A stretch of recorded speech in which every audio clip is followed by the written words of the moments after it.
الله وبركاته. إن الحمد لله نحمده ونستعينه ونستغفره ونعوذ بالله من شرور أنفسنا ومن سيئات أعمالنا. من يهده الله فلا مضل له ومن يضلله فلا هادي له. أشهد أن لا إله إلا الله وحده لا شريك له وأشهد أن محمدا عبده ورسوله. أما بعد، فإن خير الحديث كتاب الله، خير الهدي هدي محمد صلى الله عليه وسلم، وشر الأمور محدثاتها وكل محدثة بدعة وكل بدعة ضلالة وكل ضلالة في النار. فأعوذ بالله من الشيطان الرجيم. بسم الله الرحمن الرحيم.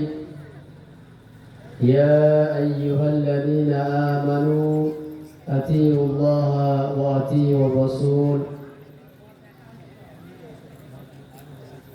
وقال الله سبحانه وتعالى: ما آتاكم الرسول فخذوه وما نهاكم عنه فانتهوا. وقال النبي صلى الله عليه وسلم: من أطعني دخل الجنة ومن عصاني فقد أبى. رواه البخاري. মহান আল্লাহ সুবহানাহু ওয়া তাআলা, যিনি আমাদের সৃষ্টিকর্তা, তিনি আমাদেরকে পৃথিবীর সর্বশ্রেষ্ঠ জাতি করে দুনিয়াতে প্রেরণ করেছেন এবং আমাদেরকে পৃথিবীর সমস্ত জাতির থেকে নির্বাচন করে মুসলিম জাতিতে আল্লাহ তাআলা পরিণত করেছেন। সেজন্য আমরা প্রত্যেকের মহান আল্লাহ সুবহানাহু ওয়া তাআলার প্রশংসা করি, আলহামদুলিল্লাহ। অতঃপর আমাদের শেষ নবী, শ্রেষ্ঠ নেতা রাসূলুল্লাহ সাল্লাল্লাহু আলাইহি ওয়াসাল্লামের প্রতি আল্লাহ সুবহানাহু ওয়া তাআলার পক্ষ থেকে অসংখ্য দরুদ ও শান্তি বিবর্ষিত হোক। আল্লাহুম্মা সাল্লি আলাইহি আল্লাহুম্মা বারিক আলাইহি। বক্তব্যের শুরুতে আমি আপনাদেরকে কয়েকটা কথা বলবো। তা হচ্ছে যে আপনারা যখন বক্তব্য শুনবেন, মনোযোগ সহকারে শুনবেন এবং শোনার মধ্যে ধৈর্য রেখে শুনতে হবে। এই জন্য যে আমরা সুর দিতে পারি না, হঠাৎ কোথাও কিছু নেই, আপনাকে কিছু একটা নতুন কেসা শোনাবো, এটা আমরা পারি না। আমরা আপনাকে যেটা শোনাবো তা হচ্ছে কোরআন এবং সুন্নাহর আলোকে দিন বুঝবেন কিভাবে, সেই গাইডলাইন। এখন আপনি যদি প্রয়োজন বোধ করেন যে আপনি ইসলামকে বোঝার জন্য, ইসলামকে জানার জন্য, ইসলামকে ফলো করার জন্য কিছু গাইডলাইন পেতে চান, তাহলে আপনাকে মনোযোগ সহকারে কথা শোনা আবশ্যক। মহান আল্লাহ সুবহানাহু ওয়া তাআলা তিনি আমাদেরকে সৃষ্টি করেছেন। আমাদের পূর্বে আল্লাহ রাব্বুল আলামিন একটা উন্নত জাতিকে সৃষ্টি করেছিলেন, তারা হচ্ছে জিন জাতি। জিন জাতি যখন দুনিয়াতে অন্যায় অত্যাচারে লিপ্ত হলো, তখন আল্লাহ সুবহানাহু ওয়া তাআলা তিনি ফেরেশতাদের সঙ্গে একটা কথোপকথন করছেন, যা পবিত্র কোরআনের অনেক স্থানে উল্লেখ করা হয়েছে। যেমন সূরা বাকারা 30 নম্বর আয়াত থেকে শুরু করে 1.5 পৃষ্ঠা প্রায়। এখানে আল্লাহ সুবহানাহু ওয়া তাআলা তিনি উল্লেখ করছেন যে আল্লাহ তাআলা তিনি ফেরেশতাদেরকে বলছেন, আমি দুনিয়াতে একটা খলিফা সৃষ্টি করব, প্রতিনিধি সৃষ্টি করব। ফেরেশতাদেরকে যখন আল্লাহ তাআলা এই কথা বললেন, তখন ফেরেশতারা বলছে, আল্লাহ, আমরা তো আপনার প্রশংসা করি, আমরা তো আপনার গুণ প্রকাশ করি, আমরা তো আপনার পবিত্রতা বর্ণনা করি, কাজেই যেহেতু আমরা এই বিষয়ে যথেষ্ট, আর অন্য কিছু সৃষ্টি করার কোনো প্রয়োজন নেই। তখন আল্লাহ রাব্বুল আলামিন তিনি বলছেন যে আমি যা জানি তোমরা তা জানো না। এরপর আল্লাহ রাব্বুল আলামিন তিনি সৃষ্টি করলেন আদম আলাইহিস সালামকে। আদম আলাইহিস সালামকে আল্লাহ রাব্বুল আলামিন যখন সৃষ্টি করলেন, সৃষ্টি করার পরে আল্লাহ সুবহানাহু ওয়া তাআলা তিনি পৃথিবীতে যত যা কিছু আছে সব আদম আলাইহিস সালামকে শিখিয়ে দিলেন। শিখিয়ে দিয়ে আল্লাহ রাব্বুল আলামিন ফেরেশতাদেরকে বলছেন, আনবিউনি বিআসমাই হাউলাই ইন কুনতুম সাদিকিন, তোমরা এগুলোর সবগুলো নাম বলো যদি তোমরা সত্যবাদী হয়ে থাকো। তখন ফেরেশতারা উত্তর দিচ্ছে কি, যে আল্লাহ ক্বালু সুবহানাকা লা ইলমা লানা ইল্লা মা আল্লামতানা, আল্লাহ আপনার প্রশংসা বর্ণনা করছি, আপনার পবিত্রতা বর্ণনা করছি, আমরা অতটুকুই জানি যা আপনি আমাদেরকে শিক্ষা দিয়েছেন, জ্ঞান দিয়েছেন, আমরা এর বাইরে আর কিছুই জানি না। কারা বলছে কথা? ফেরেশতারা বলছে। যখন ফেরেশতারা এই কথা বললো যে আল্লাহ আমরা তাই জানি যা আপনি শিখিয়েছেন, আমরা তা জানি না যা আপনি আমাদেরকে শেখাননি, অর্থাৎ আমরা এগুলোর নাম কি করে বলতে পারি যদি আপনি আমাদেরকে এগুলো না বলে দেন, না জানিয়ে দেন? তাহলে ফেরেশতারা নাম বলতে পারলো না। এরপর আল্লাহ রাব্বুল আলামিন আদম আলাইহিস সালামকে বলছেন, হে আদম তুমি এগুলোর নাম বলো। তখন আদম আলাইহিস সালাম তিনি সমস্ত যা কিছু নাম বলতে বলা হয়েছে ওই নাম বড় করে বলতে লাগলেন। এরপর আল্লাহ রাব্বুল আলামিন তিনি সম্মান সূচক সাজদার জন্য বললেন ফেরেশতাদেরকে, ফাসাজাদু ইল্লা ইবলিস, সকলে সাজদা করলো, ইবলিস অস্বীকার করলো। ইবলিস কেন অস্বীকার করেছে? এই মর্মে পবিত্র কোরআনে সূরা সদে উল্লেখ করা হয়েছে, সূরা আরাফে উল্লেখ করা হয়েছে, সূরা হিজরে উল্লেখ করা হয়েছে এবং অন্যান্য সূরাতে আল্লাহ তাআলা উল্লেখ করেছেন যে তোমাকে কে নিষেধ করলো? যাকে আমি নিজ হাতে সৃষ্টি করেছি তাকে সাজদা করতে তোমাকে কে নিষেধ করলো? তখন ইবলিস বলছে কি, খালাকতানি মিন নার ওয়া খালাকতাহু মিন তিন, আল্লাহ আপনি আমাকে সৃষ্টি করেছেন আগুন থেকে আর আপনি তাকে সৃষ্টি করেছেন মাটি থেকে, কাজে যেহেতু আমি আগুনের সৃষ্টি আমি মাটিকে সাজদা করতে পারি না। হুকুম কার? হুকুম কার? হুকুম আল্লাহ। এখন ইবলিস তো সাজদা করলো, এটা ভুল না ঠিক? অবশ্যই ভুল। ভুল তো করলো, এখন আল্লাহর সামনে নত হয় না, আল্লাহকে যুক্তি দেখাচ্ছে। কি যুক্তি? যে আল্লাহ আপনি হিসাব করে দেখেন তো কাকে আপনি সবচেয়ে বেশি শক্তি দিয়ে সৃষ্টি করেছেন, আগুন নাকি মাটি? যেহেতু আমি আগুন থেকে সৃষ্টি, কাজে আগুন কখনোই মাটির কাছে এমন নত হতে পারে না, এই জন্য আমি সাজদা করবো না। যুক্তি কাকে দেখাচ্ছে? আল্লাহকে দেখাচ্ছে। হুকুম কি ছিল? আল্লাহর হুকুম যে তুমি সাজদা করো। এখন সাজদা করা কাকে যাবে কাকে যাবে না বিধান এটা নয়, হুকুম কার? হুকুম আল্লাহ। মদ কা হারাম না হারাম? মদ হারাম না হারাম? হারাম তো। শুরুর যুগে, ইসলামের শুরুর যুগে মুহাম্মদ সাল্লাল্লাহু আলাইহি ওয়াসাল্লাম যখন তিনি নবুয়তের দায়িত্ব পালন করছেন, মক্কাতে আল্লাহ যখন মদিনাতে প্রথম গেলেন তখন মদ জায়েজ ছিল কি ছিল না? ছিল তো। পরবর্তীতে আস্তে আস্তে হারাম কে করলেন? আল্লাহ করলেন। যতক্ষণ না আল্লাহ এটাকে হারাম না করছে ততক্ষণ কি হারাম ছিল? ছিল না। কাজে আপনি ওই সাজদা দিয়ে যেন আবার আজকে হিসাব করেন না যে অমুক অমুক ব্যক্তিকে সাজদা করা যায় না। সাজদা আল্লাহ তাআলার হুকুম। আল্লাহ রাব্বুল আলামিন তিনি সাজদা করতে বললেন, ইবলিস সাজদা করলো না। কেন? অহংকার। তাহলে মূলত অহংকার, নিজেকে বড় মনে করা, এটা কার বৈশিষ্ট্য? শয়তানের বৈশিষ্ট্য। এবং ইসলামের কোন নীতিমালা, ইসলামের কোন আদেশ যদি আপনার কাছে আছে আর আপনি যদি তাকে যুক্তি খণ্ডন করে না মানেন, এটা কার যুক্তি? মাথায় রেখে দেন পয়েন্ট এগুলো। অহংকার যদি কোনো ব্যক্তি করে কিছুকে ত্যাগ করে, সত্যকে ত্যাগ করে, তাহলে এই অহংকার কার পক্ষ থেকে আসছে? শয়তানের পক্ষ থেকে। দুই নম্বর হচ্ছে শরীয়ত থেকে কোনো জিনিস প্রমাণিত হওয়ার পরেও যদি কোনো ব্যক্তি যুক্তি দিয়ে তার না মানে, তাহলে সেই যুক্তি কার পক্ষ থেকে আসে? শয়তানের পক্ষ থেকে। কেন? যেহেতু ইবলিস শয়তান সর্বপ্রথমই আল্লাহর হুকুমকে অমান্য করেছে কি দিয়ে?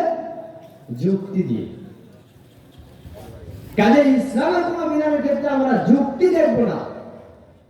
আলী রাদিয়াল্লাহু আনহু তিনি বলছেন, ইসলামটা যদি শুধু যুক্তির উপর থাকতো, ইসলামটা যদি মানুষের মস্তিষ্ক থেকে, বুদ্ধি থেকে বুঝে শুনে কোনো বিধান মানার কোনো ছাড় থাকতো, তাহলে মুহাম্মদ সাল্লাল্লাহু আলাইহি ওয়াসাল্লাম তিনি জুতোর নিচের ভাগে মাসা করতেন, উপর ভাগে নয়। মুহাম্মদ সাল্লাল্লাহু আলাইহি ওয়াসাল্লাম মাসা করেছেন, মোজার উপরে মাসা করা যায়। তো মাসা করেছেন আল্লাহ রাসূল কোথায়? পায়ের নিচে। তো আপনি যদি যুক্তি দেখেন ময়লা পায়ের নিচে লাগে না উপরে লাগে? নিচে লাগে স্বাভাবিক। তো ওযু করার সময় মুছবো কোন দিক, উপরে না নিচে? যুক্তি বলে নিচে, তাই না? কিন্তু মুহাম্মদ সাল্লাল্লাহু আলাইহি ওয়াসাল্লাম করেছেন উপরে, এই জন্য যুক্তি টিকবে না। আমি বলছেন যদি যুক্তি দিয়ে শরীয়ত চলতো, যদি যুক্তি দিয়ে ইসলাম চলতো, তাহলে যুক্তি হচ্ছে পায়ের উপরিভাগে মাসা করা, নিচের ভাগের মাসা করা, উপরিভাগে নয়। কাজে এখান থেকে আমরা স্পষ্ট বুঝতে পারলাম যে ইসলাম যুক্তি দিয়ে চলে না, যা প্রমাণিত হবে আপনাকে তাই মেনে নিতে হবে। এখন চলুন আমি আপনাকে দেখাই আদম আলাইহিস সালামের ঘটনা। এরপর আল্লাহ রাব্বুল আলামিন আদম আলাইহিস সালামকে বলছেন, আদম আর আদমের স্ত্রী তোমরা উভয়ে জান্নাতে থাকো। আল্লাহ কোথায় পাঠাবেন বলে সৃষ্টি করলেন? ইন্নী জাইলুন ফিল আরদি খলিফা, আমি দুনিয়াতে প্রতিনিধি সৃষ্টি করব। তো আল্লাহ দিলেন কোথায়? জান্নাতে দিলেন। আর আল্লাহ তাআলা বলছেন যে তোমরা জান্নাতে থাকো, খাও এবং পান করো, তবে একটা তোমাদের নিষেধ, ওয়ালা তাকরাবা হাযিহি শাজারা, তোমরা এই গাছের নিকটে যাবে না। তোমরা জান্নাতে থাকবে, জান্নাতে খাবে, জান্নাতে আরামাস করবে, তবে এই গাছের নিকটে যাবে না। যখন আল্লাহ তাআলা নিষেধ করলেন গাছের নিকটে যাবে না, ইবলিস তখন ওই যে হিংসা আর সুযোগ যে আমাকে এখন পথভ্রষ্ট করতে হবে, তো এসে বলছে আদম আলাইহিস সালামকে যে আপনি কি জানেন আপনাকে আল্লাহ তাআলা গাছের নিকটে যেতে কেন নিষেধ করলেন? তো না, আমি জানি না। এই জন্য নিষেধ করেছেন যদি কখনো কোনো পর্যায়ে গাছের নিকটে চলে যাও বা চলে যান, তাহলে জান্নাত থেকে কেউ তোমাদেরকে বা আপনাদেরকে বের করতে পারবে না। তো আদম আলাইহিস সালাম বলছেন এই কথা শোনা যাবে না, আল্লাহ নিষেধ করেছেন যাও না। হাওয়া আলাইহিস সালামের নিকটে যাওয়া হলো, একই নসিহত, আমি তোমাদের জন্য ভালো একজন ব্যক্তি, নসিহত দাতা, তোমরা গাছের নিকটে যদি যেতে পারো তোমাদেরকে জান্নাত থেকে আর কেউ মানা করবে না, বের হওয়ার জন্য তোমাদেরকে কেউ বাধ্য করতে পারবে না, তোমরা সব সময় থাকবে যদি গাছের নিকটে একবার যাও। মানে উল্টোটা বুঝিয়েছে। যাই হোক, এক পর্যায়ে আদম আলাইহিস সালাম এবং হাওয়া আলাইহিস সালাম উভয়ে রাজি হলো গাছের নিকটে যাওয়ার জন্য। যখনই দুজনে গাছের নিকটে চলে গেল, তখনই ওনাদের শরীর থেকে জান্নাতের যে পোশাক তা খুলে পড়ে গেল। এরপর দুজনে কি করলেন? জান্নাতের যে গাছের পাতা আছে সেগুলো দিয়ে তাদেরকে ঢেকে নিলেন।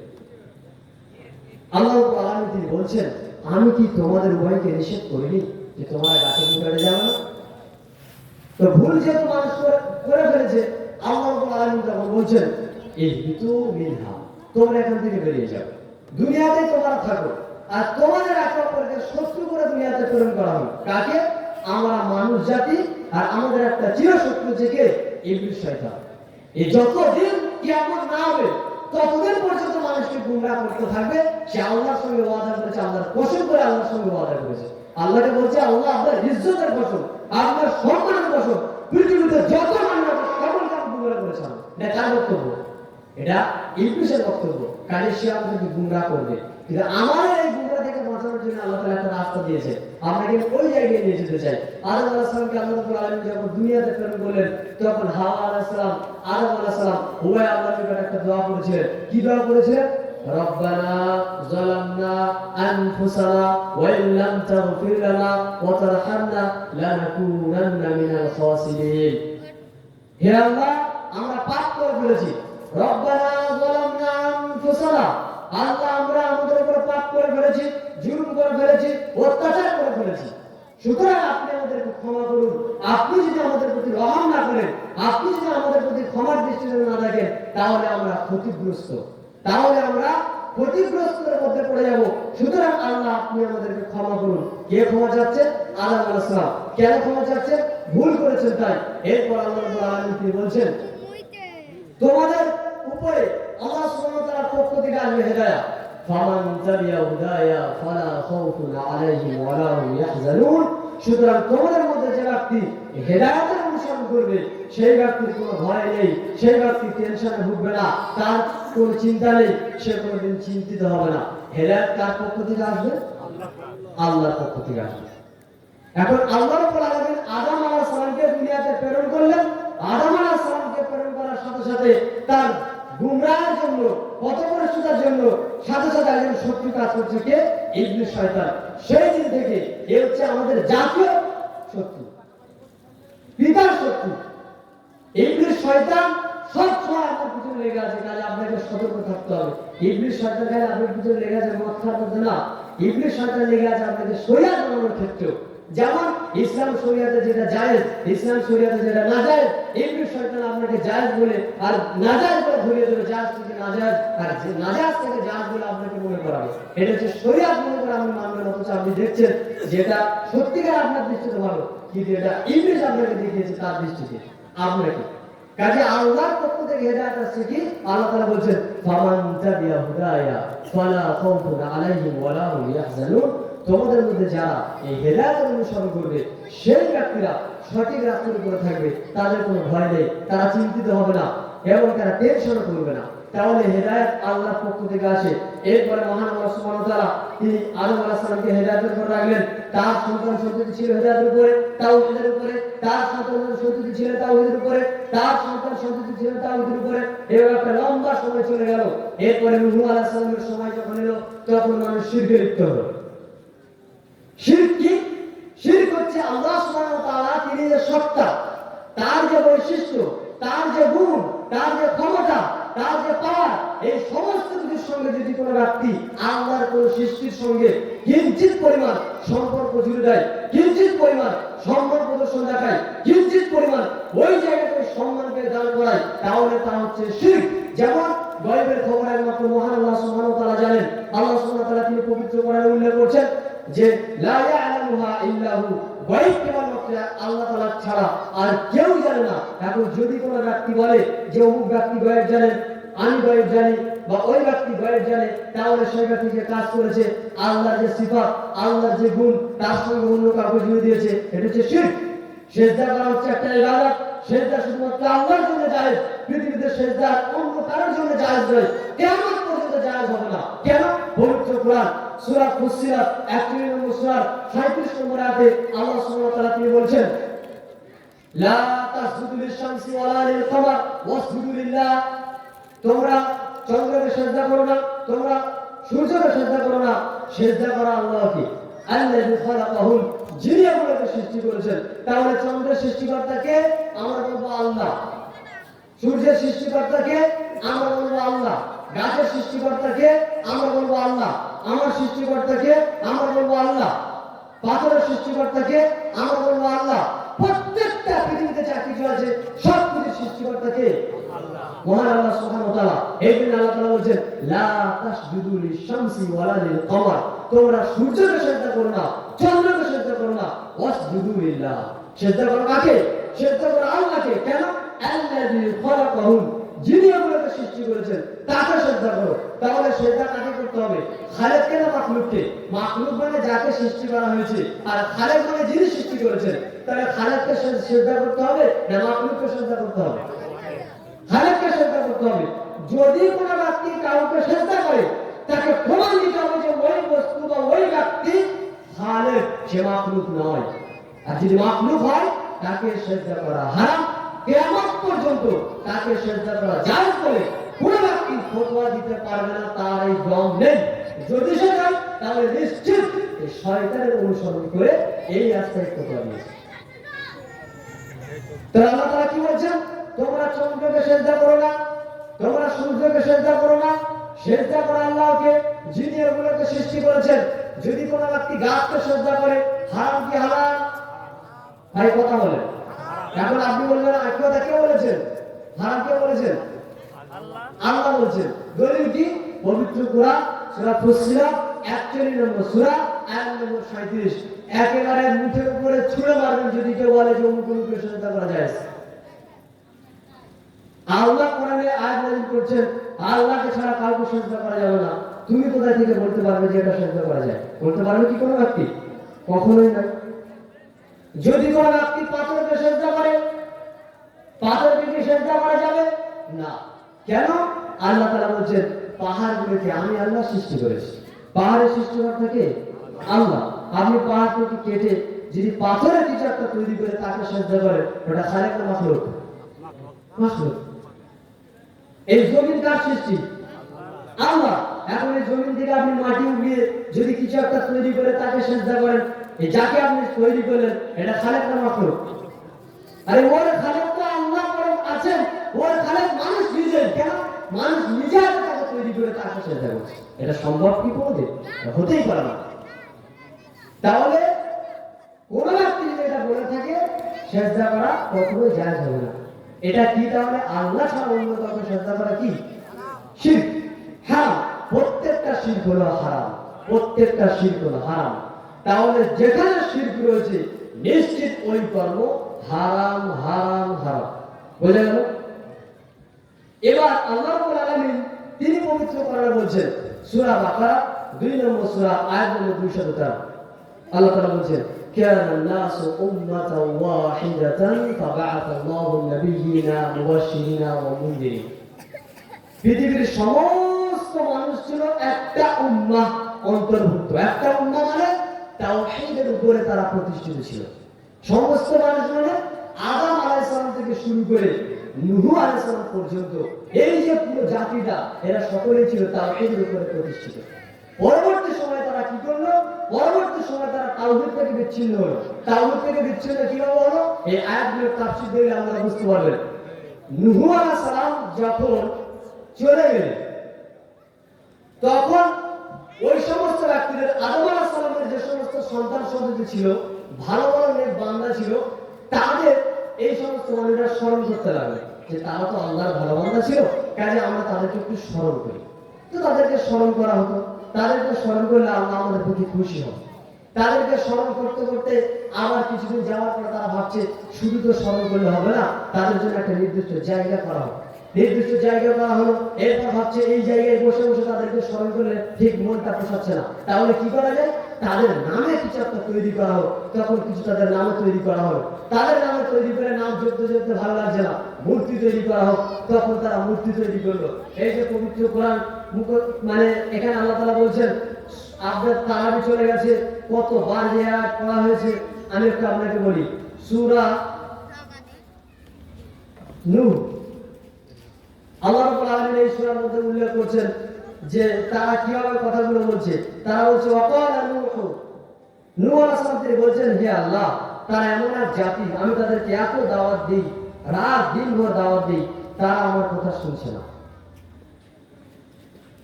তারা বলছে কি ওয়াকালু লা তাযারুন্না আলিহাতাকুম, তোমরা তোমাদের ইলাহগুলোকে পরিত্যাগ করো না। ইলাহকে? আল্লাহ। ইলাহকে? যাদেরকে তোমরা এই যে পূজা করছো এরা তোমাদের ইলাহ। সূরা নূহ আয়াত নম্বর 23, আয়াত নম্বর 23 সূরা নূহ। আল্লাহ তাআলা বলছে ওয়াকালু, তারা বলে, তারা কারা? নূহের জাতি। কি বলছে? লা তাযারুন্না, তোমরা কখনোই ছাড়বে না, আলিহাতাকুম, তোমাদের এই সমস্ত মাবুদগুলোকে, ইলাহকে, ওয়ালা তাযারুন্না, এবং তোমরা ছাড়বে না ওয়াদ্দা, বলে একটা মূর্তির নাম কি? ওয়াদ্দা। সুয়া, আরেকটার নাম সুয়া। ওয়ালা ইয়াগুসা, ইয়াগুসকেও ছাড়বে না। ওয়া ইয়াউকা, ইয়াউককেও ছাড়বে না। ওয়া নাসরা, নাসরাকেও ছাড়বে না। এগুলো কি নাম? সব মূর্তির নাম। আর এগুলো ভালো ব্যক্তি ছিল। এই ভালো ব্যক্তিগুলো মারা যাওয়ার পরে এই ব্যক্তির নামে মূর্তি তৈরি করে তাদের আস্থা না গেলে সেখানে তারা সেজদা শুরু করেছে, তাদের ইবাদত করা শুরু করেছে, তাদের নাম জপতে শুরু করেছে। যখন নূহ আলাইহিস সালাম তিনি বলছেন এক আল্লাহর ইবাদত করতে হবে, তাওহীদকে গ্রহণ করতে হবে, তোমরা এগুলোকে বর্জন করো, তখন তারা বলছে কি? ওয়াকালু লা তাযারুন্না আলিহাতাকুম ওয়া লা তাযারুন্না ওয়াদ্দা ওয়া লা সুওয়া ওয়া লা ইয়াগুসা ওয়া ইয়াউকা ওয়া নাসরা, তোমরা এই সমস্ত মূর্তিকে তোমরা কখনোই ছাড়বে না। এখন কোরআনে আল্লাহ এগুলো আয়াত বলছেন, কোনদিন দেখেছেন যে এখানে আল্লাহ কি বলতে চাচ্ছেন? না, দেখেননি। ওয়াকাদ আযাল্লু কাসীরা, তারা তাদেরকে পথভ্রষ্ট করেছে, অনেক দূরে তারা নিয়ে গেছে পথভ্রষ্ট করে। তাহলে এই সমস্ত ব্যক্তিরা মানুষকে পথভ্রষ্ট করে। পথভ্রষ্ট করেছে কারা? যারা ব্রেন খাটিয়ে পরবর্তী সময়ে এই সমস্ত ব্যক্তিদের মূর্তি তৈরি করে তাদেরকে পুজো শুরু করেছে। তাহলে শিরকের আসল উৎস হলো ব্যক্তি পুজো। শিরকের উৎস কি? ব্যক্তি পুজো। আমি ভালো কথা বললাম, আপনি কালকে নাম করলেন অমুকজন খুব ভালো কথা বলেছে, তারপরে আরেকজন খুঁজে না সত্যি একটা মানুষ, তারপরে আমার নাম করতে লেগেছে, এখানে একটা ভালো করে জায়গা পেয়েছে, তারপরে আমাকে কদিন দেখে দেখে সে একটা মূর্তি তৈরি করলো, করে আমাকে মূর্তি দাঁড় করে দিল, যে সবাই চতুর্দিকে দাঁড়িয়ে আমার জিকির করতে লাগলো। এটা কি? তেরা আমাকে কোথায় নিয়ে গেল, আমার কি লাভ? তা আমাকে ডাকলে কিছু হবে? তিনি তো এখন আছেন, মহান আল্লাহ সুবহানাহু ওয়া তাআলা, তিনি এমন সত্তা, হাইয়ুল কাইয়্যুম, আল্লাহ হচ্ছেন তিনি চিরঞ্জীব, তিনি কখনো মারেন না। এটা আপনাদের জন্য সাজাইতে যে আল্লাহ মারা যাবেন, তাহলে আল্লাহ তো আছে, তোমরা আল্লাহকে ডাকো, মানুষকে কেন ডাকবো? তার কি পাওয়ার রয়েছে, কি ক্ষমতা রয়েছে? তাহলে শিরক করা যাবে না। এই শিরক মানুষকে মূলত প্রথমেই বিভ্রান্ত করেছে, শিরক মানুষকে প্রথমেই বিচ্ছিন্ন করেছে। এরপর আল্লাহ তাআলা বলছেন, আল্লাহু নাবিয়্যিনা ওয়া মুবাশশিরিনা ওয়া মুনযিরিন, আল্লাহ তাআলা তাদের নিকটে প্রেরণ করলেন নাবিদেরকে, প্রেরণ করলেন মুবাশশির, সুসংবাদদাতাকে, ওয়া মুনযিরিন, আল্লাহ তাআলা তাদের নিকটে প্রেরণ করলেন সতর্ককারীকে। লিয়াহকুমা বাইনান নাস ফীমা ইখতালাফু ফীহি, কেননা তাদের মধ্যে যে ইখতিলাফ, তাদের মধ্যে যে দলভেদ, তাদের মধ্যে যে মতভেদ, সেগুলোকে পরিষ্কার করার জন্য, সেগুলোকে সঠিক রূপে তাদের সামনে তুলে ধরার জন্য। তারা আল্লাহ তাআলা প্রত্যেকটা যুগে নবী বা রাসূলকে প্রেরণ করেছেন। কেন? মানুষ যখন গুমরাহ হয়, মানুষ যখন পথভ্রষ্ট হয়, মানুষ যখন দিন ছেড়ে চলে যায়, মানুষ যখন সঠিক দিন না বুঝতে পারে শয়তানের রাস্তায় চলে যায়, তখন আল্লাহ তাআলা তার পক্ষ থেকে নবীদেরকে প্রেরণ করেন। সেই নবীরা মানুষদেরকে সঠিক রাস্তায় রাখে বিনা স্বার্থে। মানুষ কিন্তু এমন একটা জাতি যারা স্বার্থ ছাড়া কিছু বোঝে না। স্বার্থ ছাড়া এখন মানুষ কেউ কাউকে হক কথা বলতে চায় না, স্বার্থ ছাড়া মানুষ কাউকে মানা করতে চায় না কোনো একটা খারাপ কাজ থেকে। আরে ভাই বলে কি লাভ? আরে ভাই কি লাভ? মানে ওর পিছনে কিছু স্বার্থ খুঁজছে, যদি ওকে কোনো লাভের রাস্তা দেখানো তো মানা করতো, যেহেতু কোনো লাভের রাস্তা দেখানো হয়নি সে মানা করছেন না। এই জন্য আল্লাহ রাব্বুল আলামিন প্রত্যেকটা যুগে তার পক্ষ থেকে নবী বা রাসূলকে নির্বাচন করে। কেন? নবী বা রাসূলগণ মানুষের মুখের দিকে তাকিয়ে থাকেন না, নবী বা রাসূলগণ স্বার্থের দিকে তাকান না, নবী বা রাসূলগণ নির্দ্বিধায় আল্লাহর জন্য মানুষকে ডাকেন কার দিকে? হেদায়েতের রাস্তায়। এই জন্য প্রত্যেকটা যুগে মানুষ যখন গুমরাহ হয়, পথভ্রষ্ট হয়, আল্লাহ তাদের নিকটে নবী বা রাসূলকে প্রেরণ করেন। পবিত্র কোরআন সূরা নাহল আয়াত নম্বর 36, 16 নম্বর সূরা 36 নম্বর আয়াত, আল্লাহ সুবহানাহু ওয়া তাআলা বলছেন, ওয়ালাকাদ বা'আথনা ফি কুল্লি উম্মাতির রাসূলা আন ই'বুদুল্লাহা ওয়াজতানিবুত তাগুত। অর্থাৎ ওয়ালাকাদ বা'আথনা ফি কুল্লি উম্মাতির রাসূলা, আমি আল্লাহ প্রত্যেকটা যুগে, প্রত্যেকটা সময়ে নবীদেরকে, রাসূলদেরকে প্রেরণ করেছি, প্রতিটা যুগে। কেন? এই জন্য যে মানুষ আল্লাহ সুবহানাহু ওয়া তাআলার তাওহীদকে গ্রহণ করে। তাওহীদ কি? তাওহীদ হলো মহান আল্লাহ সুবহানাহু ওয়া তাআলাকে এক ও একক সত্য মাবুদ বলে মেনে নেওয়া, পৃথিবীতে যত মিথ্যা মাবুদ আছে সবগুলোকে পরিত্যাগ করা। আল্লাহ সুবহানাহু ওয়া তাআলা তিনি এক সত্য মাবুদ, এটাকে মেনে নেওয়া, এবং পৃথিবীতে যত মিথ্যা মাবুদ আমরা নিজেরা তৈরি করেছি সেগুলোকে পরিত্যাগ করা। এটা হচ্ছে তাওহীদ। আর প্রত্যেকটা নবী তার জাতির নিকটে এসে প্রথম যে দাওয়াত দিয়েছেন তা হলো তাওহীদের দাওয়াত। কিসের দাওয়াত? তাওহীদের দাওয়াত। এই জন্য আল্লাহ তাআলা বলেছেন, ওয়ালাকাদ বা'আথনা ফি কুল্লি উম্মাতির রাসূলা আন ই'বুদুল্লাহা ওয়াজতানিবুত তাগুত। আমি আল্লাহ প্রত্যেকটা যুগে রাসূলদেরকে প্রেরণ করেছি যাতে করে মানুষ তাওহীদকে গ্রহণ করে। তাওহীদকে শুধু গ্রহণ করলে হবে না। আপনি মনে করেন আল্লাহ এক, আল্লাহ ছাড়া কোনো মাবুদ নেই, আল্লাহ এক ইলাহ, আল্লাহ ছাড়া কোনো ইলাহ নেই, এরপরে যদি আপনি শিরক করেন তাহলে আপনার তাওহীদ থাকবে না। তাহলে একদিকে তাওহীদকে গ্রহণ করতে হবে, অপরদিকে শিরককে বর্জন করতে হবে, তাহলে আপনার মধ্যে ঈমান টিকে থাকবে, অন্যথায় ঈমান টিকে থাকবে না। তাহলে মহান আল্লাহ সুবহানাহু ওয়া তাআলা হেদায়েতের জন্য মানুষদের নিকটে প্রেরণ করেছেন রাসূলগণকে যাতে করে মানুষ সঠিক দিন পায়। কিভাবে প্রেরণ করেছেন? যখনই সে জাতি গুমরাহ হয়, যখনই সে জাতি শিরকে লিপ্ত হয়, যখনই সে জাতি দ্বীনের বুঝ থেকে দূরে সরে যায়, তখন আল্লাহ তাদের নিকটে নবীগণকে, রাসূলগণকে প্রেরণ করেন। এবং নবী এবং রাসূলগণকে আল্লাহ তাআলা প্রেরণ করে শুধু ছেড়ে দেননি, আল্লাহ তাআলা কি করেন? তাদের নিকটে আল্লাহ তাআলা কিতাব দিয়েছেন।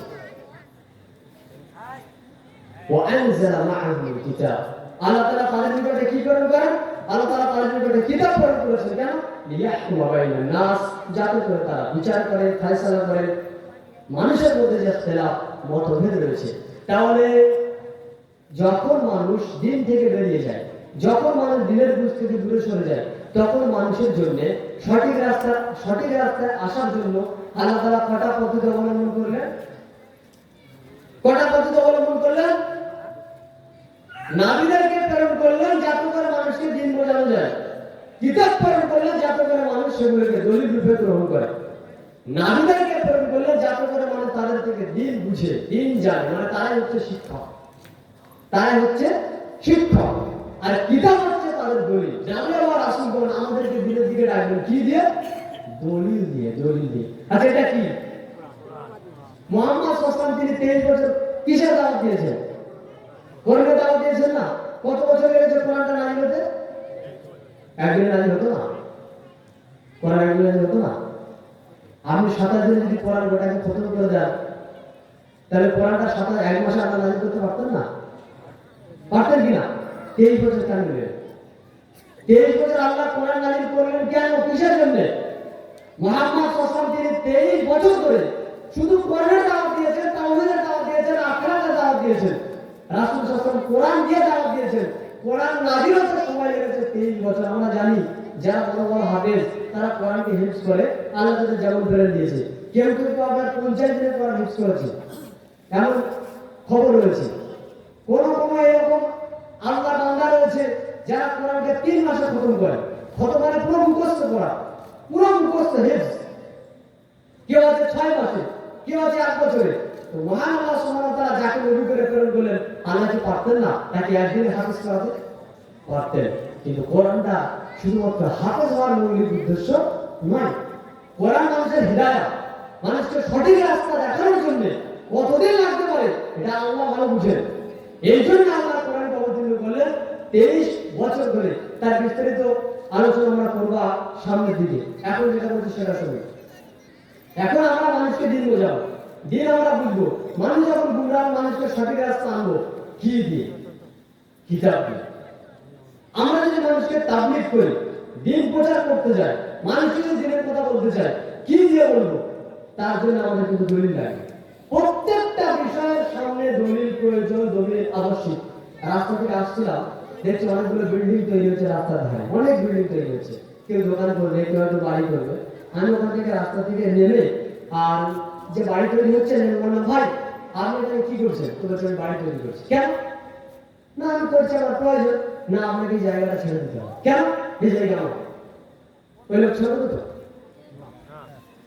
ছেড়ে দেবে? কেন ছাড়বে না? কেন ছাড়বে না? এবার আপনি বলেন যে আমাদের এলাকায় একজন ভালো আলেম রয়েছে, উনি খুব ভালো আলেম, উনি বলেছেন আপনাকে জায়গা ছেড়ে দিতে হবে। ছেড়ে দেবে? কেন ছাড়বে না? দলিল না, আলেম ব্যক্তি যা বলবেন ওটাই আপনি মানবেন। মনে করেন আমি বলেছি যে জায়গা ছেড়ে দাও, আমি একটা আলেম ব্যক্তি, ছোটখাটো আলেম ব্যক্তি, আমি বললাম জায়গা ছেড়ে দেবে? কেন ছাড়বে না? ভালোই বুঝেছেন এটা দুনিয়ার বিষয়। আর যখন দিনের ক্ষেত্রে আমরা তো এত বুঝি না, চল চল চল, উনি বলেছেন যখন বাবা এটা বলবেন তো, এটা বলবেন তো। ওই ব্যক্তি জায়গা ছাড়বে না কেন? দলিল লাগবে তোমার। তুমি যে এই জায়গায় দাবি করছো তোমার দলিল কোথায়? তখন বললো তাই তো দলিল কোথায়? এখন দলিল জোগাড় করে আপনি বললেন। দলিল আনার পরে বলছে এই দলিল ঠিক কিনা এটা আগে দেখো। ভাই দলিল কি ভুল হয়? দলিল জাল হয়? জাল হয়? দলিল জাল হয়? হয়। যেহেতু দলিল জাল হয়, এই জন্য আপনি যাচাই করছেন যে এটা ঠিক কিনা আগে দেখো। যদি দলিল জাল না হয় প্রশ্নই থাকতো না, তাহলে কখনোই কেউ বলতো না যে দলিল লাগবে, বলতো কিনা? তাহলে আপনি ওখানে দলিল চাচ্ছেন, এর দলিল কি? এই জায়গা আমার। বলছে না ভাই, আমার বংশ কত বড় তুমি জানো? আমরা মোট 16 জন ভাই আছে, চাচা আছে আমার 8 জন। ওই 8 জন চাচা তার প্রত্যেকটা 8টা করে মানে বাচ্চা রয়েছে, ওনাদের ছেলে রয়েছে। তাহলে বংশ অনেক বড় না? আমার বংশ বড় ভাই, তুমি জায়গা ছেড়ে দাও। ওই লোকটার কোনো দুটো সন্তান রয়েছে, জায়গা ছেড়ে দিবে? বংশ বড় জায়গা ছেড়ে দিবে? ও কোর্টে চলে যাবে। কোর্টে গিয়ে তোমার সঙ্গে কথা হবে, ওখানে কাগজপত্র তুমি রেডি করবে, কাগজপত্র দেখাবে, যার কাগজটা সঠিক বলে প্রমাণিত হবে জায়গাটা। এটাই কি না সঠিক বিচার? এটাই। কোর্টে চলে যাও, কোর্টে যারা তারা বলবে, তোমার মুখ দেখবে না যে আমাদের মাঝে ইমাম সাহেব পেয়েছি, উনি বলছে জায়গা আমার, ঠিক আছে ইমাম সাহেব বলেছেন ওই জায়গা তোমার হয়ে গেল, হবে? জি না, হবে না। এখন আপনি বলেন আমাদের এলাকার আমি সবচেয়ে বড় মুফতি সাহেবকে নিয়ে এসেছি, উনি বলেছেন জায়গা আমার, জায়গা দিয়ে দেবে? চলো দলিল লাগবে, দলিল। তুমি জায়গার ক্ষেত্রে যদি দলিলের মুখাপেক্ষি হও, দিনের ক্ষেত্রে কেন তুমি দলিলের মুখাপেক্ষি হবে না? কে তোমাকে বাধা দিয়েছে? কোন শক্তি, কোন ক্ষমতা আর কোন বুদ্ধি তোমাকে বাধা দিয়েছে? দিন মানার ক্ষেত্রে তুমি সামনে দলিল রাখছো না, অথচ দুনিয়ার ক্ষেত্রে যখন তুমি কোনো জায়গায় যাচ্ছ তখন দলিল আনছো। তুমি এই জায়গা তুমি ছাড়বে না, কয়েক কোটি টাকা দাও, এই জায়গা ছাড়লে আমার কোটি টাকা লস যাবে, কাজে দলিল না দিয়ে এই জায়গা আমি ছাড়বো না। তাহলে তোমার এই জায়গা থেকে জান্নাতের দাম বেশি না কম? যে দিন মেনে তুমি জান্নাত পাবে সেই দিন কি তোমার আলুর মতো নাকি, পটলের মতো নাকি, যে তুমি এই একটা পটল কিনতে গেলে এদিক ওদিক টিপে দেখো পটল পচা কিনা, আলু কিনতে গেলে তুমি তাও দেখো আলু পচা কিনা, তোমার আলুর দামের থেকে জান্নাতের দাম বেশি না কম? তাহলে তুমি আলু কিনতে গেলে যদি গবেষণা করো, আলু কিনতে গেলে তুমি যদি তুমি দেখো, তাহলে তুমি জান্নাত পেতে গেলে, শরীয়তের আমল করতে গেলে তুমি দলিল দেখো না কেন? কে মানা করবে? তখন বলেছে অমুক জন বলেছেন, তমুক জন বলেছেন, অমুক জন তমুক জন তুমি একদিন বাজারে নিয়ে যাও, আর মাছের দোকানে গিয়ে তুমি দেখো মাছ বিক্রেতা যদি বলে ভাই এই মাছটা ভালো, আর আপনি দেখতে পাচ্ছেন মাছ পচা, আর আপনার সঙ্গে আপনি যাকে নিয়ে গেছেন তুমি বলছেন আরে নিয়ে না, আরে নিয়ে না, নেবেন মাছ কিনবেন? আমি আমাদের ইমাম সাহেবকে সঙ্গে করে নিয়ে গেছি, ভাই মনে করবেন না যে আপনার ইমামকে আমি বলছি, আমি কিন্তু কাউকে বলছি, এটা আমার বক্তব্যের গতি, আমি মানুষকে বোঝানোর জন্য বলছি। যে জায়গায় যাই আমি বলবো, কেন আলেমরা মানুষকে তো দিনের দিকে নিয়ে আসে, তো আলেম যখন গুমরা হবে তখন মানুষকেও গুমরা করবে, আর মানুষ যদি শুধুমাত্র আলেমদেরকে অন্ধ অনুসরণ করে সব করে গুমরা হবে, এও গুমরা ও গুমরা। এই জন্য আলেমদেরকে যে আমি উদাহরণ দিচ্ছি, ভাবেন না যে আমার ইমাম সাহেব করবো, যা আমার ইমাম সাহেব বলবো না, আপনার ইমাম সাহেব অনেক ভদ্র, আল্লাহর কাছে দোয়া করি। এখন আমি যেটা বলতে চাচ্ছি আপনাকে, সেটা হচ্ছে যে আমি আর আমার ইমাম সাহেব দুজনে বাজারে গেলাম, বাজারে যাওয়ার পরে এখন আমি একটা মাছ কিনবো, তো মাছ কিনতে গেলে দেখছি মাছটা পচা, ভালো না। এখন দোকানদার বলছে ভাই মাছটা ভালো, আমি নিয়ে না। তখন হঠাৎ করে আমার সঙ্গে আমার কথোপকথন হচ্ছে ইমামের সঙ্গে, ইমাম সাহেব বলছে নিয়ে না, কি আছে নিয়ে না, নেবো যেটি দেখ, থামো দেখি মাছটা ভালো, নিয়ে নেবো কি নাকি বলবেন যে ইমাম সাহেব বলেছেন যখন, তাহলে তো আর কথা নড়চড় হবে না, এ মাছ আমাকে নিতে হবে, নিতে আমি বাধ্য, ওয়াজিব হয়ে গেছে। কে বলেছে কথা? ইমাম সাহেব বলেছে, মানবেন? জি না। এ মাছের দাম কত? এ মাছের দাম 50 টাকা। বাড়িতে নিয়ে গেলে কি হবে? স্ত্রীর সঙ্গে ঝগড়া হবে, আর কিছু হবে কি? আর কিছু হবে না। কিন্তু শরীয়তের ক্ষেত্রে যদি আপনি অন্ধ অনুসরণ করেন, আর যদি আমলে শরীয়ত থেকে প্রমাণিত না হয়, কোরআন থেকে প্রমাণিত না হয়, তাহলে কোথায় যাবেন? ইহকাল তো গেল, জান্নাত গেল। তাহলে আপনার স্ত্রীর সঙ্গে ঝগড়া করা এটা বড় বিপদ, না কিয়ামতের মাঠে গিয়ে ফেঁসে যাওয়া এটা বড় বিপদ? কোনটা বড় বিপদ? বড় বড় ওখানে ফেঁসে যাওয়া। কাজে মাছ কিনতে গিয়ে আপনি যেভাবে সতর্কতা অবলম্বন করছেন, দিন মানার ক্ষেত্রে তার চেয়ে বেশি হাজার কোটি গুণ আপনাকে সতর্কতা অবলম্বন করতে হবে। তাহলে আপনি বলবেন যে আমি কিভাবে বুঝবো? আমি তো আমলোক, আমি তো সাধারণ মানুষ, আমি তো বুঝি না, আমি কোনটা ঠিক কোনটা ভুল কিভাবে বুঝবো? আপনি শুধু এতটুকু বলবেন, ইমাম সাহেব আপনি যেহেতু কথা বলছেন একটু কোরআন থেকে বলেন, অধিকার আছে। আমি আর সেই যুগে নেই যে এক সময় ছিল আমাদের ইন্ডিয়াতে, যে হিন্দু ভাইদেরকে বলছি অসম্মান করে নয়, সম্মান দিয়ে বলছি, এটা সত্য ইতিহাস, যে একটা সময় ছিল যারা আমাদের শূদ্র জাতীয় হিন্দু ছিল তাদেরকে বেদ করতে দেওয়া হতো না, যারা উচ্চ বংশীয় ছিল ব্রাহ্মণ যারা বক করতে দিত না। কেন? এটা একটা সমাজের প্রচলন ছিল। এখন মানুষ সেটা মানে না। এখন শূদ্র কি আর বৈষ্ণব কি আর ব্রাহ্মণ কি, সবাই বলছে আমরা মানুষ, আমরা হিন্দু ধর্ম সকলে সমানভাবে মানবো। এখন মানুষ বলছে, একটা সময় ছিল। কিন্তু আমাদের দিন ইসলামে এমনটা নেই যে আপনি কোরআন পড়তে পারবেন, আমি পড়তে পারবো না, আপনি তর্জমা করতে পারবেন, আমার যেমন অধিকার নেই। অধিকার আছে কিনা? অধিকার আছে। প্রত্যেকটা মানুষ যেটা আল্লাহর বান্দা, সকলকে ইসলাম জানার অধিকার আছে। কাজেই আপনি কিছু বলবেন আমি মুখ বন্ধ করে মেনে নেবো, বিষয়টা এমন নয়। শুধু গেলে বলবেন একটু কিতাবটা পড়ে একটু বলেন, একটু প্রমাণটা দিয়ে বলেন, কথা শেষ, আর কোনো কথা হবে না। তাহলে দ্বীন ইসলামকে মানার ক্ষেত্রে, দ্বীন ইসলামকে জানার ক্ষেত্রে আপনাকে অনুসরণ করতে হবে একজন ব্যক্তি, যাকে দেখে আপনি দ্বীন শিখবেন। সেই ব্যক্তিকে আল্লাহ তাআলা প্রত্যেকটা যুগে প্রেরণ করেছেন, তারা হচ্ছে নবী এবং রাসূলগণ। নবী এবং রাসূলগণকে আল্লাহ তাআলা যুগে যুগে প্রেরণ করেছেন দ্বীনের অনুসরণকারী হিসেবে, মানে তাদেরকে মানুষ অনুসরণ করবেন। আজকের যুগে আমরা যদি দ্বীন মানি, তাহলে অনুসরণ করতে হবে কার? মুহাম্মদ সাল্লাল্লাহু আলাইহি ওয়াসাল্লামের দ্বীন মানতে হবে, আল্লাহ রাব্বুল আলামিনের দ্বীন। আর যার অনুসরণ করে দ্বীন মানবো তিনি কে? তিনি হচ্ছে মুহাম্মদ সাল্লাল্লাহু আলাইহি ওয়াসাল্লাম। এবার বলেন, আমি আর আপনি মানুষের কাছে দ্বীন প্রচার করব, তাবলীগ করব কিভাবে? এবার আপনি আল্লাহকে জিজ্ঞেস করি, আল্লাহ আমরা তাবলীগ করতে চাই, কিভাবে তাবলীগ করব? তখন আল্লাহ সুবহানাহু ওয়া তাআলা পবিত্র কোরআনে আমাকে বলছেন, সূরা মাইদা আয়াত নম্বর 67, এখানে আল্লাহ তাআলা আমাদের নবীকে বলছেন, ইয়া আইয়ুহা রাসূল, হে রাসূল, বাল্লিগ, আপনি তাবলীগ করুন, মা উনজিলা ইলাইকা মির রাব্বিক, আপনার প্রতিপালকের পক্ষ হতে আপনার প্রতি যা অবতীর্ণ হয় আপনি তাই প্রচার করুন। ওয়াইলাম তাফআল, যদি আপনি এই অনুযায়ী তাবলীগ না করেন, ফামা বাল্লাগতা রিসালাতা, আল্লাহর দেওয়া রিসালাতের দায়িত্ব আপনি পালন করলেন না। মূলত মুহাম্মদ সাল্লাল্লাহু আলাইহি সাল্লামের দ্বীন প্রচারের, মূলত মুহাম্মদ সাল্লাল্লাহু আলাইহি সাল্লামের তাবলীগের আসল ফর্মুলা কি ছিল? মুহাম্মদ সাল্লাল্লাহু আলাইহি সাল্লামের তাবলীগ করার আসল হাতিয়ার কি ছিল? কোরআন, কোরআনুল কারীম। আল্লাহ বলছেন, ইয়া আইয়ুহা রাসূল, হে রাসূল, বাল্লিগ, আপনি তাবলীগ করুন, প্রচার করুন, দ্বীনের দাওয়াত দেন মানুষকে। কি যে দ্বীনের দাওয়াত দিবে? আমি যাবো দিতে, কখনোই নয়। কি দিয়ে দ্বীনের দাওয়াত দিবেন? ওই যে আমাকে কিছু খাতায় লিখে দেওয়া হয়েছে, এই এই রুলস অনুযায়ী তোমাকে দ্বীনের দাওয়াত দিতে হবে, কখনো এই কথা মানা যাবে না। ওই ব্যক্তি বলে গেছে এই এলাকায় দ্বীনের দাওয়াত তোমাকে এই কয়েকটা বিষয় দিতে হবে, না না, তোমার এই কথা মানা যাবে না। কেন?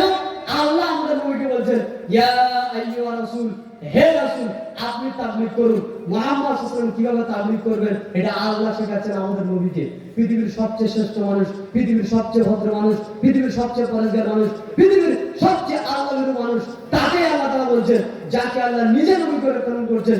আল্লাহ বলছেন, মুহাম্মদ, ইয়া আইয়ুহা রাসূল, হে রাসূল, বাল্লিগ, আপনি তাবলীগ করুন, মা উনজিলা ইলাইকা মির রাব্বিক, আপনার রবের কাছ থেকে আপনার প্রতি যা অবতীর্ণ হয়েছে তদ অনুযায়ী মুহাম্মদ সাল্লাল্লাহু আলাইহি ওয়াসাল্লামের উপর অবতীর্ণ হয়েছে দুইটা জিনিস, এক মাতলু, দুই গায়র মাতলু। মাতলু বলা হয় কোরআনুল কারীমকে, যা তেলাওয়াত করা হয়। গায়র মাতলু, যা তেলাওয়াত হয় না, তবে সেটা শরীয়ত, কি মুহাম্মদ সাল্লাল্লাহু আলাইহি ওয়াসাল্লামের হাদিস, সুন্নাহ। তাবলীগ আপনাকে এই যে করতে হবে। এবার আল্লাহ তাআলা বলছেন, ওয়াইলাম তাফআল, যদি আপনি কোরআন দিয়ে, যদি আপনি সুন্নাহ ভিত্তিক তাবলীগ না করেন, ফামা বাল্লাগতা রিসালাতা, তাহলে আপনি রিসালাতের দায়িত্ব, নবুয়তের দায়িত্ব, রাসূল হওয়ার দায়িত্ব, দ্বীন প্রচারের দায়িত্ব আপনি পালন করলেন না। কে বলছেন? আল্লাহ বলছেন আমাদের নবীকে। এরপরে শেষের অংশে আল্লাহ তাআলা বলছেন, ওয়াল্লাহু ইয়াসিমুকা মিনান নাস, আপনি তাবলীগ করতে গেলে, দ্বীনের সঠিক কথা বলতে গেলে মানুষ আপনার পিছনে লাইন দিয়ে লাগবে, মানুষ আপনার শত্রুতা লাইন দিয়ে করবে। এই জন্য আল্লাহ তাআলা বলছেন, ওয়াল্লাহু ইয়াসিমুকা মিনান নাস, আল্লাহ আপনাকে এই সমস্ত মানুষের অনিষ্ট থেকে রক্ষা করবে। যদি আপনি সঠিকভাবে দ্বীনের দাওয়াত দেন, যদি আপনি সঠিকভাবে দ্বীনের কাজ করেন, রক্ষা করবেন কে? আল্লাহ রক্ষা করবেন। আপনি একটা ফতোয়া দিয়েছেন এলাকাতে, দেখা যাচ্ছে এলাকার সব মানুষ অন্য একটা মানে, আপনি একটা অন্য ফতোয়া দিয়ে দিলেন, দেখা যাচ্ছে আপনি যেটা বললেন ওটাই হাদিসে আছে, পুরো পৃথিবীর মানুষ যদি আপনার বিরুদ্ধে চালন করে, যদি আপনাকে হত্যা করে, ক্ষতি করতে পারবে? কোনো ক্ষতি হবে না। কি ক্ষতি? সবচেয়ে বড় ক্ষতি পরকালকে হারাবো না, হকের উপরে টিকে থাকবো ইনশাআল্লাহ। পরকালকে হারাবো না, হকের উপরে টিকে থাকবো, এটা হচ্ছে আসল সফলতা। কোরআনের মধ্যে আল্লাহ তাআলা বলছেন, তারা নবীদেরকে হত্যা করেছে, ইয়াকতুলুনা নাবিয়্যিনা বিগাইরিল হক, তারা নবীদেরকে হত্যা করেছে বিনা সত্যতায়, অন্যায়ভাবে নবীদেরকে মেরেছে। আচ্ছা বলেন তো, পৃথিবীতে আল্লাহ তাআলা যত নবীকে প্রেরণ করেছেন, কোন নবীকে অসৎ ছিলেন? নাউযুবিল্লাহ। প্রত্যেকটা নবী, নবী হওয়ার আগে তার কিছু সিফাত ছিল, বৈশিষ্ট্য ছিল, যে এই এলাকাতে যত মানুষ আছে তার মধ্যে সবচেয়ে ভালো চরিত্রের ব্যক্তি হবে, সবচেয়ে মানুষের সঙ্গে নম্র আচরণ করবেন, সবচেয়ে তার চাল চলন ভালো হবে, তাকে আল্লাহ নবী করে। তাহলে সেই নবীদেরকে হত্যা করেছে কারা? ওই এলাকার মানুষরা। কেন? সত্য বলার কারণে। নবীকে হত্যা করে যারা, তারা কি? তারা কি? কোন ধরনের মানুষ? তাহলে আজকের যুগে আপনাকে আমাকে সত্য বলার কারণে মারবে না, এটা কি হয়? এটা স্বাভাবিক, কিছুই নেই এখানে, এটা স্বাভাবিক। কিন্তু এই জায়গাতে মুহাম্মদ সাল্লাল্লাহু আলাইহি ওয়াসাল্লাম তিনি 13-23টা বছর ধরে দ্বীনের দাওয়াত দিয়েছেন। আমরা যদি রাসূলুল্লাহ সাল্লাল্লাহু আলাইহি ওয়াসাল্লামের দ্বীনের দাওয়াতটা লক্ষ্য করি, তাহলে দেখবো মুহাম্মদ সাল্লাল্লাহু আলাইহি ওয়াসাল্লাম তিনি যখন দ্বীনের দাওয়াত দিলেন, 3 থেকে 4 বছর দাওয়াত দেওয়ার পরে দেখা যাচ্ছে মানুষ এত অতিষ্ঠ, সকলেই মুহাম্মদ সাল্লাল্লাহু আলাইহি ওয়াসাল্লামের পিছনে লেগেছে যে রাসূলের দাওয়াতকে বন্ধ করতে হবে। কিসের দাওয়াত দিয়েছেন বলেন তো?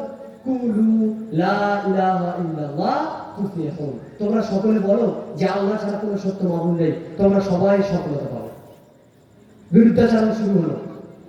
আবু লাহাব আল্লাহ নবী সাল্লাল্লাহু আলাইহি ওয়াসাল্লামকে মারতে উঠলো, তখন আল্লাহ তাআলা কোরআনে আয়াত বললেন, তাব্বাত ইয়াদা আবি লাহাবিন ওয়া তাব। এই আয়াতটা কেন অবতীর্ণ করলেন? এই যে আবু লাহাবকে আল্লাহ তাআলা দুঃসংখ্যা দিয়ে আয়াত অবতীর্ণ করলেন কিসের কারণে? মুহাম্মদ সাল্লাল্লাহু আলাইহি ওয়াসাল্লামের দাওয়াতের ক্ষেত্রে বাধা প্রদান করে আল্লাহ রাসূলকে মারতে উঠেছিলেন, চাচা মারতে উঠেছে আল্লাহ নবীকে, 10 জনের সামনে মারতে উঠেছে। আল্লাহ রাসূল কি বলেছিলেন? মূর্তিগুলোকে ত্যাগ করো। তখন ওই কাবাগারের ভিতরে 360টা ঠাকুর ছিল। আচ্ছা 360টা যদি ঠাকুর থাকে, একটা করে যদি মানুষ তার পুজো করে, কটা মানুষ হয়? বুঝতে পারছেন? অঙ্ক মাথায় ঢুকছে না। 360টা ঠাকুরকে যদি একটা করে মানুষ পুজো করে, মানে প্রত্যেকটা ঠাকুরে একজন করে মানুষ হয়। কয়জন মানুষ হয়? 360 জন। আর মুহাম্মদ সাল্লাল্লাহু আলাইহি ওয়াসাল্লাম কয়জন? একজন। তিনি বলছেন তোমরা এক আল্লাহকে গ্রহণ করো। এরা বলছে কি আশ্চর্যের বিষয়। সূরা জুমারের শুরুর দিকে আল্লাহ তাআলা বলছেন, আরে এর বাক্য কত কঠিন বাক্য, এটা মানা যায় কি করে? আমরা তো বলছি আল্লাহ হচ্ছেন 360 জন, খ্রিস্টানরা তো মানে 3 জন, আর মুহাম্মদ হচ্ছে একজন, আবার নাকি সবার উপরে আছে। এটা কি করে মানা যায়? নিশ্চিত মুহাম্মদ পাগল হয়ে গেছে, এর কথা মানা যাবে না। সকলেই ঝাঁপিয়ে পড়েছে আল্লাহ নবী সাল্লাল্লাহু আলাইহি ওয়াসাল্লামের বিরুদ্ধে। আজকে আপনি সেই কাবা ঘরের ভিতরে যে কি করেন, কাবা ঘরে তওয়াফ করেন, ওই কাবা ঘরের ভিতরে কি ছিল? মূর্তি ছিল। কি করে মূর্তিগুলো উঠলো? দাওয়াত দিয়ে উঠেছে। মূর্তিগুলো বেরিয়ে গেল কি করে? দাওয়াত দিয়ে বেরিয়েছে। মূর্তিগুলো কিভাবে সরানো হলো? অনেক কষ্ট করে, অনেক ধৈর্য ধরে, অনেক মানুষকে ভালো করে বুঝিয়ে তারপরে মূর্তিগুলোকে বানানো হয়েছে। মুহাম্মদ সাল্লাল্লাহু আলাইহি ওয়াসাল্লাম লাঠিদের মূর্তিগুলো ভেঙেছিলেন না, যে সাহাবাগুলো রাসূল সাল্লাল্লাহু আলাইহি ওয়াসাল্লামের বিরুদ্ধে যে ব্যক্তিগুলো রাসূলের বিরুদ্ধে চালু করেছিলেন, তারাই পরবর্তীতে ইসলাম গ্রহণ করে মূর্তি সরিয়েছে। তারা মূর্তি সরিয়েছিল যারা আল্লাহ নবীকে কষ্ট দিয়েছিলেন, যারা আল্লাহ রাসূলকে ওখান থেকে বের করে দিয়েছিলেন। এমনকি আল্লাহ নবী সাল্লাল্লাহু আলাইহি ওয়াসাল্লাম টিকতে না পেরে মক্কা ছেড়ে চলে গেলেন মদিনায়। 13 বছর দাওয়াত দিলেন আল্লাহ রাসূল মক্কাতে, তাওহীদের দাওয়াত। এরপরে 10 বছর দাওয়াত দিলেন মদিনাতে, সেখানে মানুষকে বেশিরভাগ দাওয়াত দিলেন আচার আচরণের দাওয়াত, মানুষ সভ্য হয়ে গড়ে ওঠা দাওয়াত। এইভাবে আল্লাহ নবী সাল্লাল্লাহু আলাইহি ওয়াসাল্লামের উপরে 23টা বছর ধরে আল্লাহ তাআলা দ্বীনের যে আয়াত, দ্বীনের যে বিধান অবতীর্ণ করলেন, মানুষ সেগুলো হজম করেছে 23 বছর ধরে। কেন? একদিনে মানুষ হজম করতে পারবে না। তাহলে দ্বীনের দাওয়াত কিভাবে দিতে হবে? দ্বীনের দাওয়াত দিতে হবে কোরআন দিয়ে। এবার দ্বীনের দাওয়াতের কথা বলি, পবিত্র কোরআন সূরা ইউসুফ 12 নম্বর সূরা আয়াত নম্বর 108। এই সূরাতে, এই আয়াতে মহান আল্লাহ সুবহানাহু ওয়া তাআলা তিনি আমাদের নবীকে বলেন, কুল, আপনি বলুন, হাদিহি সাবিলি আদউ ইলাল্লাহ, এটা হচ্ছে আমার রাস্তা, আমি মানুষকে আল্লাহর দিকে ডাকি। আনা ওয়া মান ইত্তাবা'আনি, আমি এবং আমার যারা অনুসারী তারাও ডাকে মানুষকে আল্লাহর দিকে। হাদিহি সাবিলি আদউ ইলাল্লাহ আলা বাসীরা, আমি যে রাস্তায় আছি এটা হচ্ছে আমার রাস্তা, আল্লাহর রাস্তা, আমি মানুষকে ডাকি আল্লাহর দিকে। কিসের উপরে ডাকি? আলা বাসীরাতি, দলিলের উপরে। দলিলের উপরে টিকে থেকে দাওয়াত দিই। দলিল দ্বারা মানুষকে আমি দাওয়াত দিয়ে থাকি। তাহলে মুহাম্মদ সাল্লাল্লাহু আলাইহি ওয়াসাল্লাম মানুষকে দাওয়াত দিয়েছেন কিভাবে? দলিল দিয়ে দাওয়াত দিয়েছেন। কে বলছেন? আল্লাহ বলছেন আমাদের নবীকে, আপনি বলুন হাযিহি সাবিলি, এটাই আমার রাস্তা, আদউ ইলাল্লাহ, আমি মানুষকে আহ্বান করি আল্লাহর দিকে, আলা বাসীরাতিন, দলিলের উপরে, আনা ওয়া মান ইত্তাবা'আনি, যারা আমার অনুসরণ করে, আমার সাহাবা যারা, তারাও এইভাবে মানুষকে দলিলের উপরে টিকে থেকে আহ্বান করে আল্লাহর দিকে। সুবহানাল্লাহ, আল্লাহ সুবহানাহু ওয়া তাআলা তিনি হচ্ছেন পবিত্র, তার আমি পবিত্রতা বর্ণনা করছি। ওয়া মা আনা মিনাল মুশরিকিন, আমি কোনো মুশরিকের অন্তর্ভুক্ত নই। মানে নিজেকে স্পষ্ট করতে যাচ্ছি, আমি শিরক করি না, আমি মানুষকে তাওহীদের দাওয়াত দিই, শিরক আমার দ্বারা হয় না, আমি মানুষকে হকের দিকে ডাকি। এটা হচ্ছে মুহাম্মদ সাল্লাল্লাহু আলাইহি ওয়াসাল্লামকে আল্লাহ তাআলা বলতে বলছেন। তাহলে আপনি আমি এখন বলি, এবার এই যে কোরআনের আয়াতগুলো বলা হলো আপনার সামনে, কয়েকটা আয়াত যে মুহাম্মদ সাল্লাল্লাহু আলাইহি ওয়াসাল্লাম তিনি মানুষকে দাওয়াত দিয়েছেন কোরআন দিয়ে, মুহাম্মদ সাল্লাল্লাহু আলাইহি ওয়াসাল্লাম তিনি মানুষকে দাওয়াত দিয়েছেন হাদিস দিয়ে। আল্লাহ তাআলা আমাদের নবীকে বলতে বলছেন, আপনি বলুন যে আমি মানুষকে দলিল দিয়ে দাওয়াত দিই। এখন আমি আর আপনি যদি দাওয়াত দিতে চাই, কিভাবে দাওয়াত দিব? ফর্মুলা দেখেন, আল্লাহ বলছেন দাওয়াত এইভাবে দিতে হবে, যা অবতীর্ণ হয় তদ অনুযায়ী। তাহলে এখানে এসে আমাদের কি দিয়ে কথা বলতে হবে? এখানে এসে আমাকে কথা বলতে গেলে কি দিয়ে কথা বলতে হবে? আর যদি আমি আমার আব্বার কাহিনী শুরু করে দিই, তখন কি হবে? হবে? এখন আপনি আমার সামনে বলছেন হবে না, আমার পরে যারা একজন বক্তব্যে কাহিনী শুরু করবেন, আপনারা চুপ করে শুনবেন, হয় না? অনবরত ঘটছে তো, অনবরত ঘটছে না? তাহলে আপনি যখন শুনছেন এটাকে আপনি এটা আমারে পরিণত করতে হবে। এমন ব্যক্তিকে ডেকে দিনের দাওয়াত দেন যে হক কথা বলে, হাদিস কোরআন থেকে বলে, আর এই জায়গায় দাঁড়িয়ে কথা বলতে পারে সে, যে মুখের জোর থাকে। আর মুখের যে যারা থাকে তাদেরকে বলা হয় বক্তা। আর বক্তা আলেমকে যতদিন জাতি পার্থক্য না করতে পারবে এই জাতি কোনোদিন হেদায়েত পাবে না। বক্তা আর আলেমের মধ্যে পার্থক্য যতক্ষণ না জাতি করতে পারবে জাতি ততদিন পথ পাবে না। আমি বক্তা বললাম আর আলেম বললাম। আলেম হচ্ছে ওই ব্যক্তি যে কোনো কথা বলতে গেলে কোরআন হাদিস থেকে দলিল দিয়ে বলবে, আর বক্তা হলো ওই ব্যক্তি যে টেনে হোকারি করে সেও বক্তা। বুঝলেন কিনা? টেনে হোকারি করে যারা দেখেছেন তো, একটা কম্পার্টমেন্টে উঠলেও সারাক্ষণ ওই মালটা নিয়ে বকছে, সারাক্ষণ বকছে, আবার একটা কম্পার্টমেন্টে গিয়ে আবার সারাক্ষণ বকছে, এভাবে 12টা কম্পার্টমেন্টে সারা দিন বকে। ওর কি খুব ব্যথা করে না? করে না। কেন? বক্তা। বুঝলেন কিনা? তো ওর তো একটা দলিল আছে। কি দলিল? এই যে আমি মাছ বিক্রি করতে এসেছি, সেই যে আমরা ওখানে ওই মেয়েদের কোনো সাজুগুজুর জিনিস নিয়ে আসে সেগুলো নিয়ে বলবে, বিষয় আছে না একটা। সে যদি দেখা যায় ঘুগনি নিয়ে উঠেছে ওটাই নিয়ে বলবে, যদি চকলেট নিয়ে আসে ওটাই নিয়ে বলবে, তার একটা বিষয়বস্তু আছে। তো এখানে যিনি দাঁড়িয়ে কথা বলছে তার বক্তব্য বিষয় কি? বিষয় কিছু তো আছে। বিষয় কি? আমাদের সামনে এখন বক্তব্য দিবেন অমুক ব্যক্তি মানে তার পিছনে এত লেভেল শেষে এসছে কোকিল কণ্ঠী। আরে ভাই কেন দুনিয়াতে কোনো কাক কণ্ঠী বাপ্পা নেই? সব কি কোকিল কণ্ঠী হতে হয়? বক্তা তো সব কোকিল কণ্ঠী, কাক কণ্ঠী নেই কেউ। কেন কাকের সব ভালো লাগে না? বক্তব্য দেবে তুমি করার দেশ থেকে তো কোকিলের সঙ্গে কি আসে যায়? মানুষের বুঝে নিচে একটা গতানুগতিক চলছে। বক্তব্য দেবে বক্তা, বক্তা যেমন করার দেশ থেকে মুখস্থ আছে ততটুকু বলবে, যা জানে তাই বলবে, বলতে পারবে না, মুখটা বন্ধ করে চলে যাবে, বলে ভাই আমি বলতে পারছি না। তাহলে এই জায়গায় এসে দাঁড়িয়ে কথা বলতে গেলে যোগ্যতা লাগে। এই জায়গায় দাঁড়িয়ে কথা বলার যোগ্যতা অর্জন না করে এলে তারপরে জাতি গুমরাহ হবে। এটা একেবারে ধরা বাঁধা। আপনি বক্তাকে দাওয়াত করেছেন, বক্তা বক্তব্য দিতে পারে, বক্তা স্টেজে আসার আগে বলছে যে আমাকে 20,000 টাকা না দিলে আমি বক্তব্য দিব না। আচ্ছা এই বক্তা নাই ব্যবসায়ী? ধর্ম ব্যবসায়ী না? তা আপনি ধর্ম ব্যবসায়ীকে দিয়ে কোন ধর্ম পাবেন? ওটা বিক্রি করতেছে ধর্মকে। ও যদি বলেন যে এই এলাকাতে আমাদের এলাকাতে মেয়েরা পর্দা করে না, আপনি পর্দা নিয়ে বেশি বলিয়েন না, কেন আমাদের কমিটি যারা সভাপতিত্ব করছেন ওরা কেউ পর্দা করে না। তখন এই বক্তা বলবে পর্দার কথা? বলবে কেন? কেন বলেন তো? বলবেন না? আমাদের পাশে যিনি বসে আছেন, আমাদের বক্তব্য শুনতেই নিয়ে আমাদের মসজিদের ক্যাশিয়ার, খবরদার সুদের বিষয়ে যেন কোনো আয়োজন না করেন। কেন? তিনি বড় একজন সুস্থ বলে দিয়েছেন। তখন এই বক্তা আর সুদের বিষয়ে কথা বলছে না। কেন?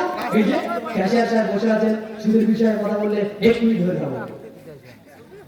এটাই তো সমাজ এইভাবে চলছে। এখন বক্তা যখন বলতে পারবে না তো বক্তব্য দিতে এসেছে। আচ্ছা আমি একটা কথা বলি, এখন যদি মুড়ি খাওয়ানো হয় আমি তখন বন্ধ রাখি, খেয়াল করে দিকে থাকবে।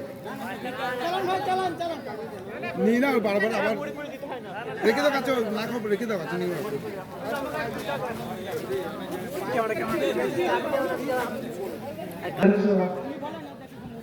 যাই হোক, আমি যেটা বলতে চাচ্ছিলাম, বলছি বক্তাকে যখন মানা করে দেওয়া হচ্ছে যে এই বিষয়ে বক্তব্য দিবে না, নবী এবং রাসূলগণ যখন সত্য কথা বলতেন মানুষ রেগে যেত, রেগে গিয়ে নবী এবং রাসূলদেরকে মারতে পেরে যেত, এমনকি নবীদেরকে হত্যা করেছে। তাহলে ওনারা মানুষের চোখ রাঙানো কি সহ্য করতেন? নবী রাসূলগণ সহ্য করতেন না। কেন? হক আমাকে বলতে হবে, আল্লাহ দেওয়া বিধান আমাদের মানুষের কাছে প্রচার করতে হবে। কে কি বললো, কে কি করলো ওটা আমার ডাকার প্রয়োজন নেই।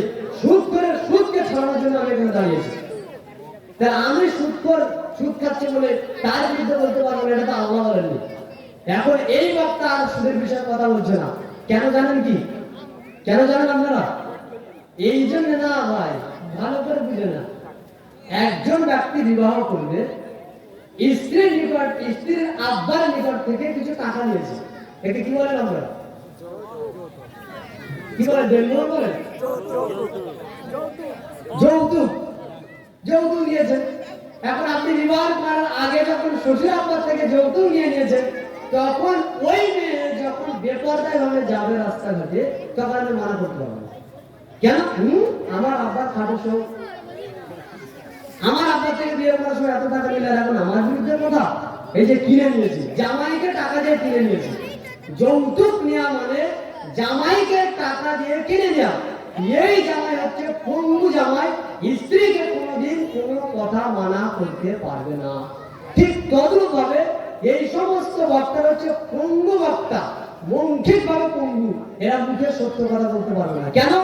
স্টেজে ওঠার আগে 10,000 দিয়ে তাকে কিনে নেওয়া হয়েছে, স্টেজে ওঠার আগে 20,000 টাকা দিয়ে তাকে কিনে নেওয়া হয়েছে।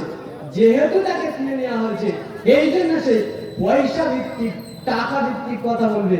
যার কারণে আজকের সমাজে হক কথা আলেমরা নয়, বরং বক্তারা বলে না।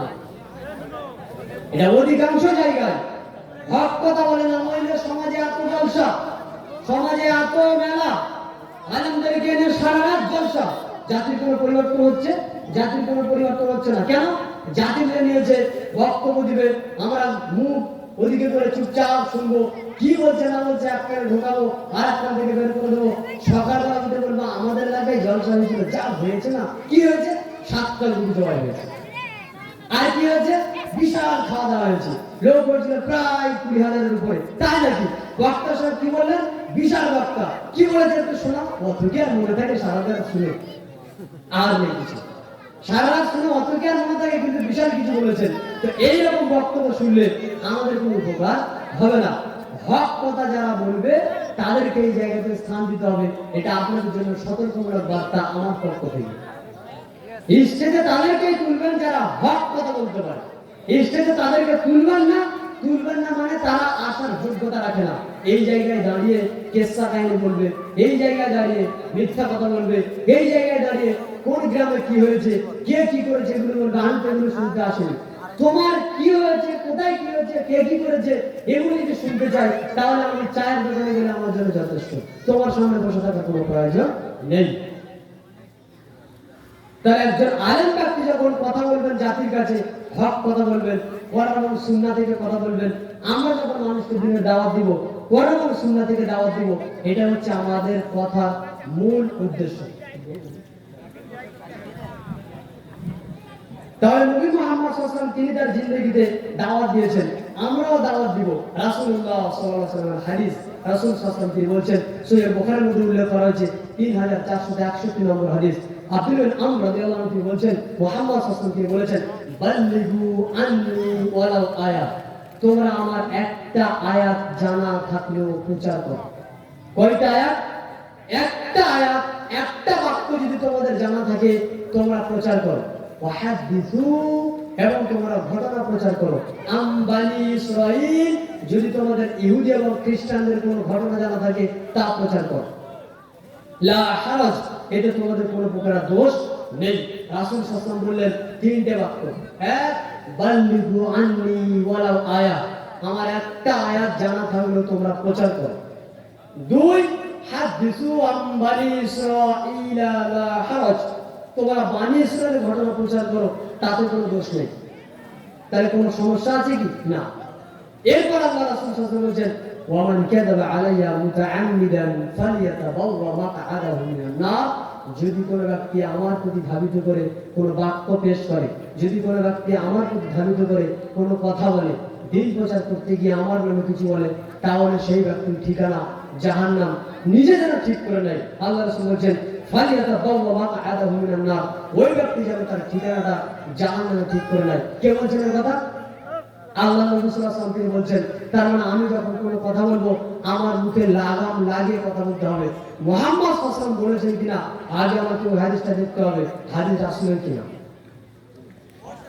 যদি আমি এমন একটা ঘটনা বলি যেটা আল্লাহ নবীর হাদিস নয়, অথচ আমি চালিয়ে দিলাম, পরে আমি জানি হাদিস আসলেন নয়, তবুও মানুষকে বলে বেড়াচ্ছি, রাত দিন সব জায়গায় বলছি, কেন?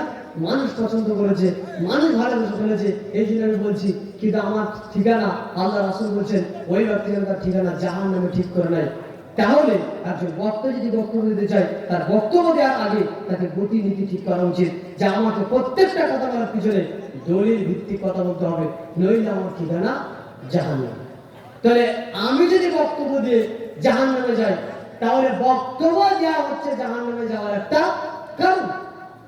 বক্তব্য দেওয়া হলো জাহান্নামে যাওয়ার একটা কারণ। কে বলছেন? আল্লাহ নবী বলছেন। কেন? আল্লাহ রাসূল বলেছেন, দিন প্রচার করতে গিয়ে, দিনের কথা বলতে গিয়ে আমার নামে যদি কিছু চালিয়ে দাও যেটা আমি আল্লাহ রাসূল বলিনি, তাহলে তোমার থাকার জায়গা জাহান্নাম, তুমি নিজেই ঠিক করো না।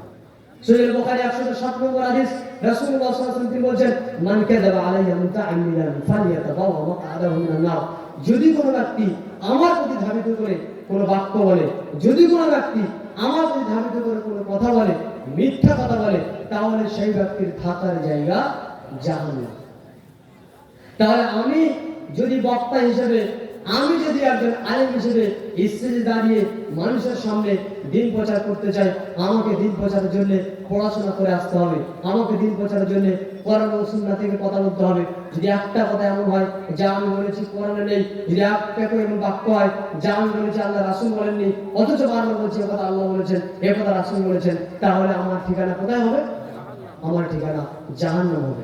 এই জন্য আমরা যারা বক্তৃতার জগতে আছি তারাই এই মর্মে সতর্ক থাকা অতিরিক্ত প্রয়োজন যে আমরা কথা বলার ক্ষেত্রে লাগাম লাগিয়ে কথা বলবো।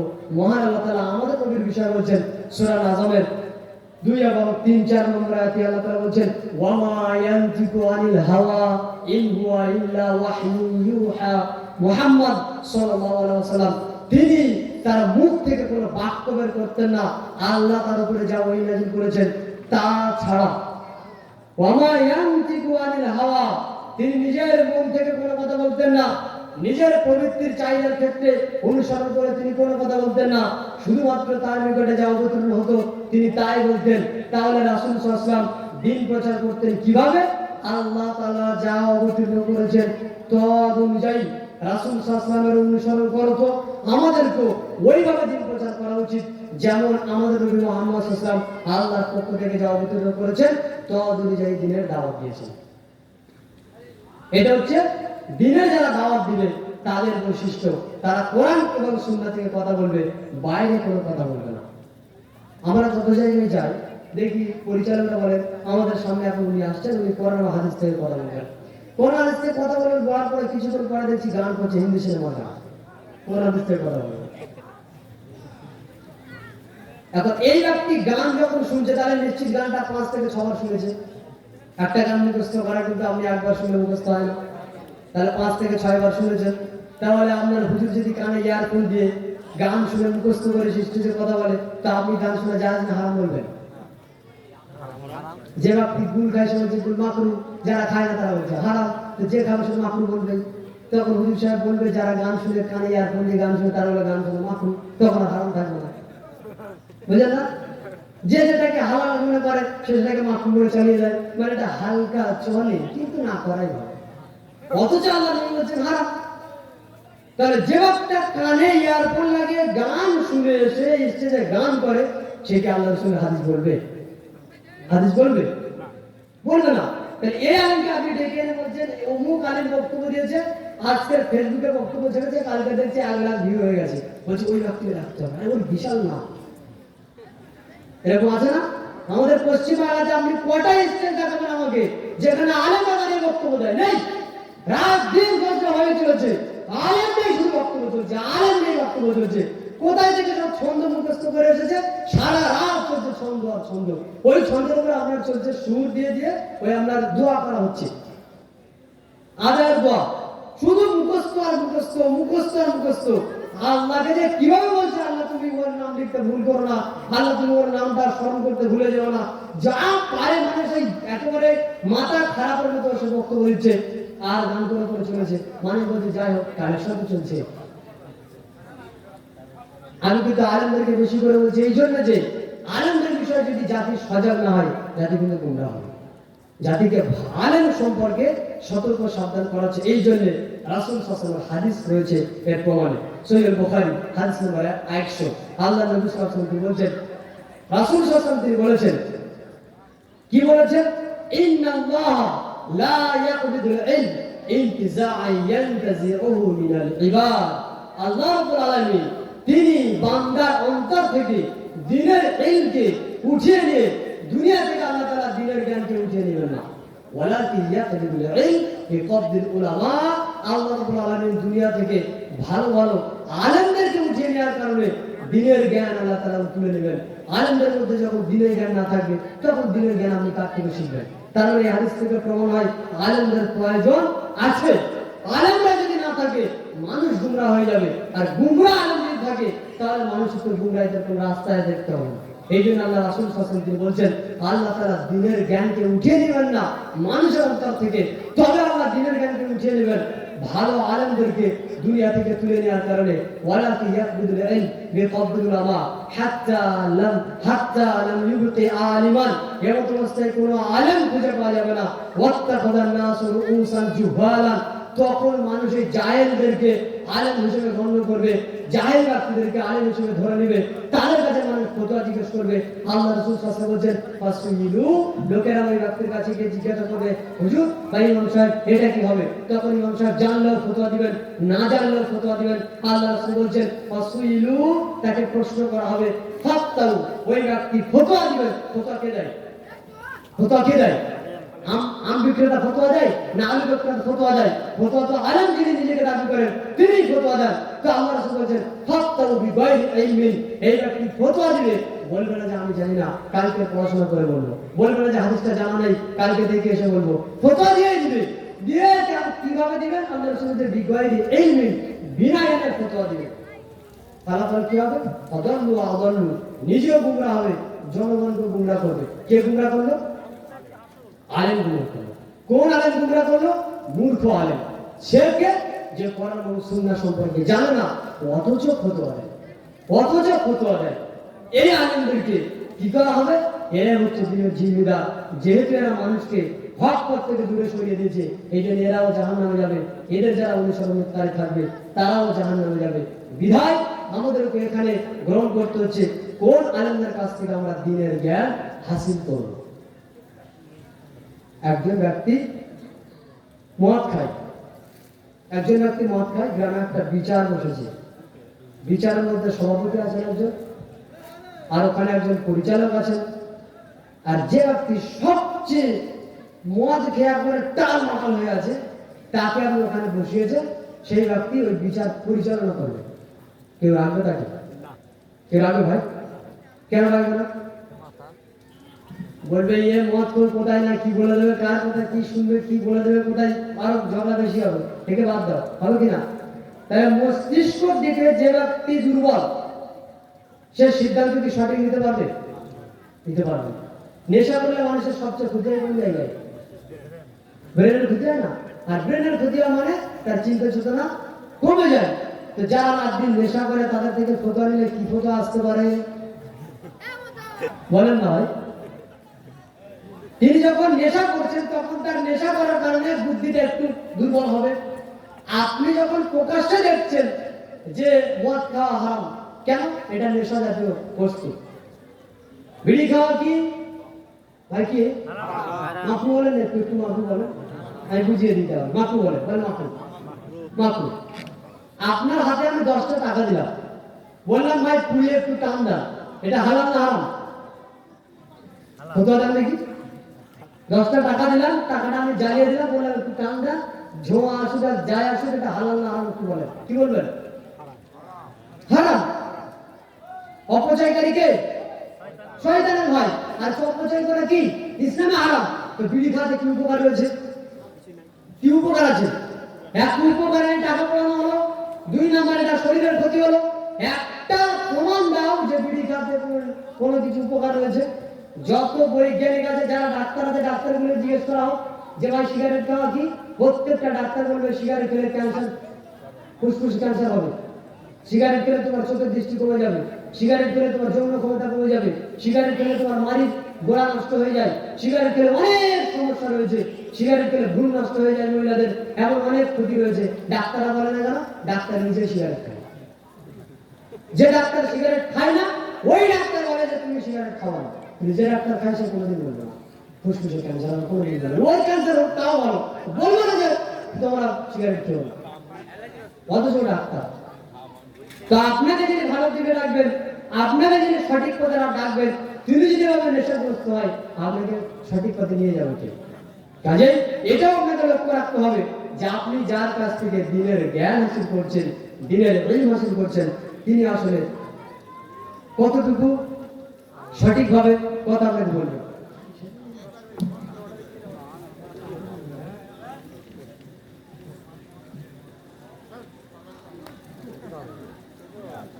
এবার আমি আমার বক্তব্যের শেষের দিকে আসি।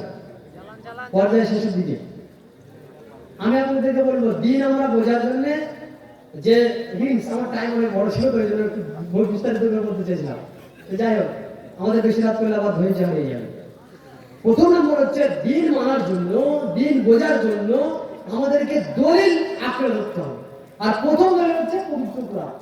একটা কিছু যদি কেউ বলেছে বলবেন ভাই একটু কোরআন থেকে বলে দেন। আর কোন ব্যক্তি যদি বলেছে যে তুমি কোরআনের কি বোঝো, তখন বলবেন যে আল্লাহ তাআলা কোরআনে বলেছেন আলিফ লাম মিম যালিকাল কিতাবু লা রাইবা ফীহি হুদাল লিল মুত্তাকিন। আপনি কি বুঝেছেন বলেন?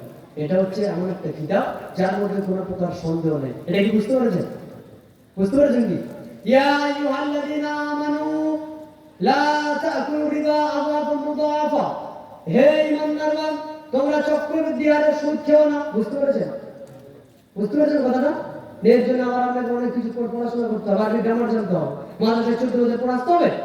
তাহলে সিম্পল গুলো বুঝেন, যেগুলো কোরআনের তাফসীর ছাড়া বোঝা যায় না ওগুলো আলেমকে জিজ্ঞাসা করেন। সব কথা বলবেন না যে আপনারা কি বুঝেন, আমরা তো আপনার থেকে বুঝবো।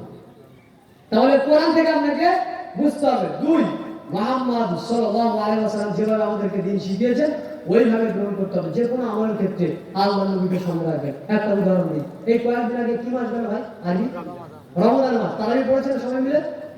তারাবি পড়েছি তো? আচ্ছা, সালাত এটা ইবাদত তো। আমরা নামাজ পড়ি কেন? আল্লাহকে খুশি করার জন্য, আল্লাহকে খুশি করার জন্য। আচ্ছা, জোহরের নামাজ কিভাবে পড়তে হয়? কিভাবে জোহরের নামাজ পড়তে হয়? ধীরে সুস্থে না খুব তাড়াহুড়ো করে? ধীরে সুস্থে। আর আসরের নামাজ, মাগরিবের নামাজ, এশার সালাত আর তারাবির সালাতটা এটা কেমন কথা? এটাও তো সালাত থেকে আলাদা। তারাবির নামাজটা নামাজ কিনা? নামাজ তো। তো এখনই এশার নামাজ পড়লে ধীরে সুস্থে, তো তারাবির নামাজ তোমার কি হবে? এমন করছে কেন? কেমন করছে কেন তুমি? রাসূলুল্লাহ সাল্লাল্লাহু আলাইহি ওয়াসাল্লামের হাদিস, আমি সব আমল বাদ দিই, এই আমলে আসি, পৃথিবীর কোন আলেম এই মর্মে আমার দ্বিমত হবে না। কেন? দলিল রয়েছে পিছনে। সহিহ বুখারী 757 নম্বর হাদিস, আবু হুরায়রা রাদিয়াল্লাহু আনহু তিনি বলছেন, দাখালা রাসূলুল্লাহ সাল্লাল্লাহু আলাইহি ওয়াসাল্লাম মসজিদান। আল্লাহর নবী সাল্লাল্লাহু আলাইহি ওয়াসাল্লাম তিনি মসজিদে প্রবেশ করলেন। অতঃপর একজন ব্যক্তি মসজিদে প্রবেশ করলেন। ফাসাল্লা, ব্যক্তি নামাজ পড়লেন। ফাসাল্লামা আলা নবী সাল্লাল্লাহু আলাইহি ওয়াসাল্লাম, ওই ব্যক্তি আল্লাহর রাসূলকে সালাম দিলেন। ফারাদ্দা আলাইহি, রাসূল সাল্লাল্লাহু আলাইহি ওয়াসাল্লাম ওই ব্যক্তির সালামের উত্তর দিলেন, দিয়ে বলছেন সল্লি, যাও, ইরজি, ফিরে যাও, ফাসাল্লি, সালাত আদায় করো, ফা ইন্নাকা লাম তুসাল্লি, তুমি সালাত আদায় করোনি। এই লোকটা নামাজ পড়েছে তো? সাহাবা নামাজ পড়েছেন তো? পড়েছেন। অথচ আল্লাহ রাসূল সালামের উত্তর দিয়ে বলছেন ইরজি, ফিরে যাও, ফাসাল্লি, সালাত আদায় করো, ফা ইন্নাকা লাম তুসাল্লি, তুমি সালাত আদায় করো। ব্যক্তি চলে গেলেন, ফাসাল্লা, সালাত আদায় করলেন, ফাসাল্লামা আলা নবী সাল্লাল্লাহু আলাইহি ওয়াসাল্লাম, আল্লাহ রাসূলকে সালাম দিলেন। তারপর আল্লাহ রাসূল সালামের উত্তর দিয়ে বলছেন ইরজি, ফিরে যাও, ফাসাল্লি, সালাত আদায় করো, ফা ইন্নাকা লাম তুসাল্লি, তুমি সালাত আদায় করোনি। এই ব্যক্তিকে আল্লাহ রাসূল তৃতীয়বার একই কথা বললেন, তুমি আবার সালাত আদায় করো, তোমার সালাত হয়নি, তুমি সালাত আদায় করোনি, আবার করো। তখন ওই ব্যক্তি বলছেন আল্লিমনি ইয়া রাসূলুল্লাহ সাল্লাল্লাহু আলাইহি ওয়াসাল্লাম, আল্লাহর নবী আপনি আমাকে শিখিয়ে দিন, আমি এর চেয়ে সুন্দর করে সালাত আদায় জানি না, সুন্দর করে সালাত আদায় করতে জানি না। আচ্ছা, ওই ব্যক্তি সালাত আদায় করেছিল কিনা? সালাত আদায় করেছিল না? করেছিল। আল্লাহ রাসূল 3 বার বললেন তোমার সালাত হয়নি না, তুমি সালাত দিয়ে আদায় করো, মানে এই নামাজ আল্লাহর কাছে কিছুই নয়, তাই না? আবার পড়ো, তো আবার পড়লেন, আবার পড়ো, তো আবার পড়লেন, আবার পড়ো। 3 বার পড়ার পরে বলছেন আল্লাহ রাসূল আমার জানা নেই কিভাবে পড়তে হয়। তখন আল্লাহ রাসূল সাল্লাল্লাহু আলাইহি ওয়াসাল্লাম বলেন, শোনো, ফাইলা কুমতা ইলা সালাত, তোমাদের মধ্যে যখন কোনো ব্যক্তি নামাজে দাঁড়াবে ফাকাব্বির, আল্লাহু আকবার বলে তাকবীর দেবে। তাকবীর মানে আল্লাহু আকবার বলে নামাজে দাঁড়াবে। সুম্মা রাকা, তারপর রুকু করবে। হাত্তা তাতমাইন্না রাকিআন, যতক্ষণ না তোমার রুকুটা সুন্দর করে হয় ততক্ষণ রুকু থেকে উঠবে না। মানে এই যে আমি রুকুতে আছি, আল্লাহু আকবার বললাম, সুবহানা রাব্বিয়াল আযীম, সুবহানা রাব্বিয়াল আযীম, সুবহানা রাব্বিয়াল আযীম। পিঠ সোজা আছে কিনা লক্ষ্য রাখতে হবে, দুটো হাত একেবারে সোজা আছে কিনা লক্ষ্য রাখতে হবে। এরপর সুবহান রাব্বিয়াল আযীম 3 বার বলতে হবে। তারপরে ধীরে ধীরে সামি আল্লাহু লিমান হামিদা বলতে হবে। এখন 3 বার বলেন তো দেখি কতক্ষণ টাইম লাগে? সুবহান রাব্বিয়াল আযীম, সুবহান রাব্বিয়াল আযীম, সুবহানা রাব্বিয়াল আযীম বললেন। এরপর আল্লাহ রাসূল বলছেন সুম্মারকা, সুম্মারফা, তারপর তুমি দাঁড়াও, মাথাটাকে তোলো, হাত্তা তাতমাইন্না কাইমান, যতক্ষণ না সুন্দর করে দাঁড়াও। তার মানে সামি আল্লাহু লিমান হামিদা বলে দাঁড়ালাম, রব্বানা ওয়া লাকাল হামদ হামদান কাসীরান তাইয়িবান মুবারাকান ফীহি, এটা সুন্দর করে বললাম। সুন্দর করে বলা শেষ, এরপর আল্লাহ রাসূল বলেন সুম্মাসজুদ, তারপর সাজদায় যাও, হাত্তা তাতমাইন্না সাজিদান, যতক্ষণ না তোমার সিজদাটা সুন্দর করে হয় ততক্ষণ তুমি সাজদায় থাকো। সুন্দর সাজদা মানে 7টা হাড়ের উপরে তোমার যেন সবকটা অঙ্গ রয়েছে সেটা দেখাতে হবে। 7টা হাড়, দুটো হাত, দুটো হাঁটু, কত হলো 4, দুটো পায়ের অগ্রভাগ কত হলো 6, নাক আর কপাল 1, এই হলো 7। সুন্দর করে সব জায়গায় আছে কিনা তারপরে বলো সুবহানা রাব্বিয়াল আ'লা, সুবহানা রাব্বিয়াল আ'লা, সুবহানা রাব্বিয়াল আ'লা। এই কথা বলার পরে আল্লাহ রাসূল বলেন সুম্মারফা, তারপরে তুমি ওঠো, উটের মধ্যেখানে বসো, দুই শরীরের মাঝে বসো, হাত্তা তাতমাইন্না জালিসান, যতক্ষণ না সুন্দর করে বসা হয়। ওই মধ্যেখানে বসে কি বলতে হবে? মধ্যেখানে বসে বলতে হবে রব্বিগফিরলি, রব্বিগফিরলি। আরেকটা দোয়া আছে, আল্লাহুম্মা হদিনি, আল্লাহুম্মা গফিরলি ওয়ারহামনি ওয়াআফিনি ওয়ারযুকনি ওয়াহদিনি, এরকম করে একটা বাক্য রয়েছে কম বেশি। তো এই যে দোয়াটা আপনি ওখানে সুন্দর করে বসে বসে করলেন, তারপরে মেরুদণ্ডের হাড় সোজা হয়েছে কিনা লক্ষ্য করে ভালো করে বসলেন, এরপরে আবার সাজদায় গেলেন, একইভাবে আবার সাজদা করবেন সুবহানা রাব্বিয়াল আ'লা, সুবহানা রাব্বিয়াল আ'লা, সুবহানা রাব্বিয়াল আ'লা। এইভাবে 2 রাকাত সালাত আদায় করেন। ঘড়ির দিকে তাকাবেন, 5 মিনিট লাগবে কম করে। কয় মিনিট লাগবে? 5 মিনিট লাগবে। আলহামদুলিল্লাহি রাব্বিল আলামিন সুন্নাহ। আল্লাহ নবী সাল্লাল্লাহু আলাইহি ওয়াসাল্লাম যখন কোরআন তেলাওয়াত করতেন, প্রত্যেক আয়াতের শেষে দাঁড়াতেন। সূরা ফাতিহার 7টা আয়াত মানে 7 বার দাঁড়াতে হবে। দাঁড়াই? তার রাসূলের সুন্নাত কোথায় আছে? তারা 7 বার যখন এভাবে দাঁড়িয়ে দাঁড়িয়ে কিরাত করে সুন্দর করে পড়ছেন, এরপর আপনি আর 2 2 2 2 2 2 করে তারাবির সালাত আদায় করেন, এটা হচ্ছে রাসূলের সুন্নাহ। এখন আপনি সব নামাজ পড়লেন ধীরে ধীরে, আর এই নামাজটা তাড়াহুড়ো করে আপনাকে কে বললেন? এই হাদিস আপনি দেখেন, আপনার সালাত হয়নি, 1 মাস যাবত আপনি যে সালাত আদায় করেছেন, এটা হচ্ছে আল্লাহর সঙ্গে ঠাট্টা। এটা হচ্ছে নামাজ নিয়ে খেলা করা, নামাজ নিয়ে মশকরা করা, নামাজ নিয়ে মজা করা। সবাই বলছে আরে 20 রাকাত 20 মিনিটে পড়াতে হবে, এত তাড়া দেরি কিসের? তখন ইমাম সাহেব এমন শুরু করেছে, গ্রামের যে বয়স্ক লোকগুলো তারা রুকুও কোথায় আর সেজদা কোথায় কিছুই বুঝে মানে শুধু হোটে আর বসে, হোটে আর নামাজ হলো। এটা একটা নামাজ হলো? পুরো এলাকায়, পুরো সমাজে প্রত্যেকটা মাসের অবস্থা এরকম। কে কাকে বলবে কোনটা সত্য আর কোনটা মিথ্যা? কে কাকে বলবে? আমারও যেমন আর মুসল্লি যেমন আর আমারও তেমন, সকলে যেন কেমন চুপচাপ টাকার পিছনে, যে যত তাড়াতাড়ি পড়াতে পারবে তাড়াতাড়ি, তার তত মাইনে বেশি। না, বেশি কথা বলবো না ভাই, যা বলেছি এতটুকুই, যে মুহাম্মদ সাল্লাল্লাহু আলাইহি ওয়াসাল্লামের অনুসরণ অনুযায়ী দিন মানতে হবে, দলিল ভিত্তিক দিন মানতে হবে, এবং আমাদেরকে প্রত্যেকটা কথার পিছনে, প্রত্যেকটা আমলের পিছনে মুহাম্মদ সাল্লাল্লাহু আলাইহি ওয়াসাল্লাম অনুসরণ করতে হবে। আল্লাহ সুবহানাহু ওয়া তাআলা আমাদেরকে যতটুকু শুনিয়েছে তদ অনুযায়ী আমল করার সুযোগ প্রদান করুন। আল্লাহুম্মা আমিন। আসসালামু আলাইকুম ওয়া রাহমাতুল্লাহি ওয়া বারাকাতুহু। ওয়া আলাইকুম আসসালাম, জাযাকুমুল্লাহু খাইরান। ভাই, আমরা যারা আছি, শায়েখকে, আমাদের বুজুর্গ শায়েখকে এটে নিয়ে আসুন। শায়েখ আলাউদ্দিন ফাইজিকে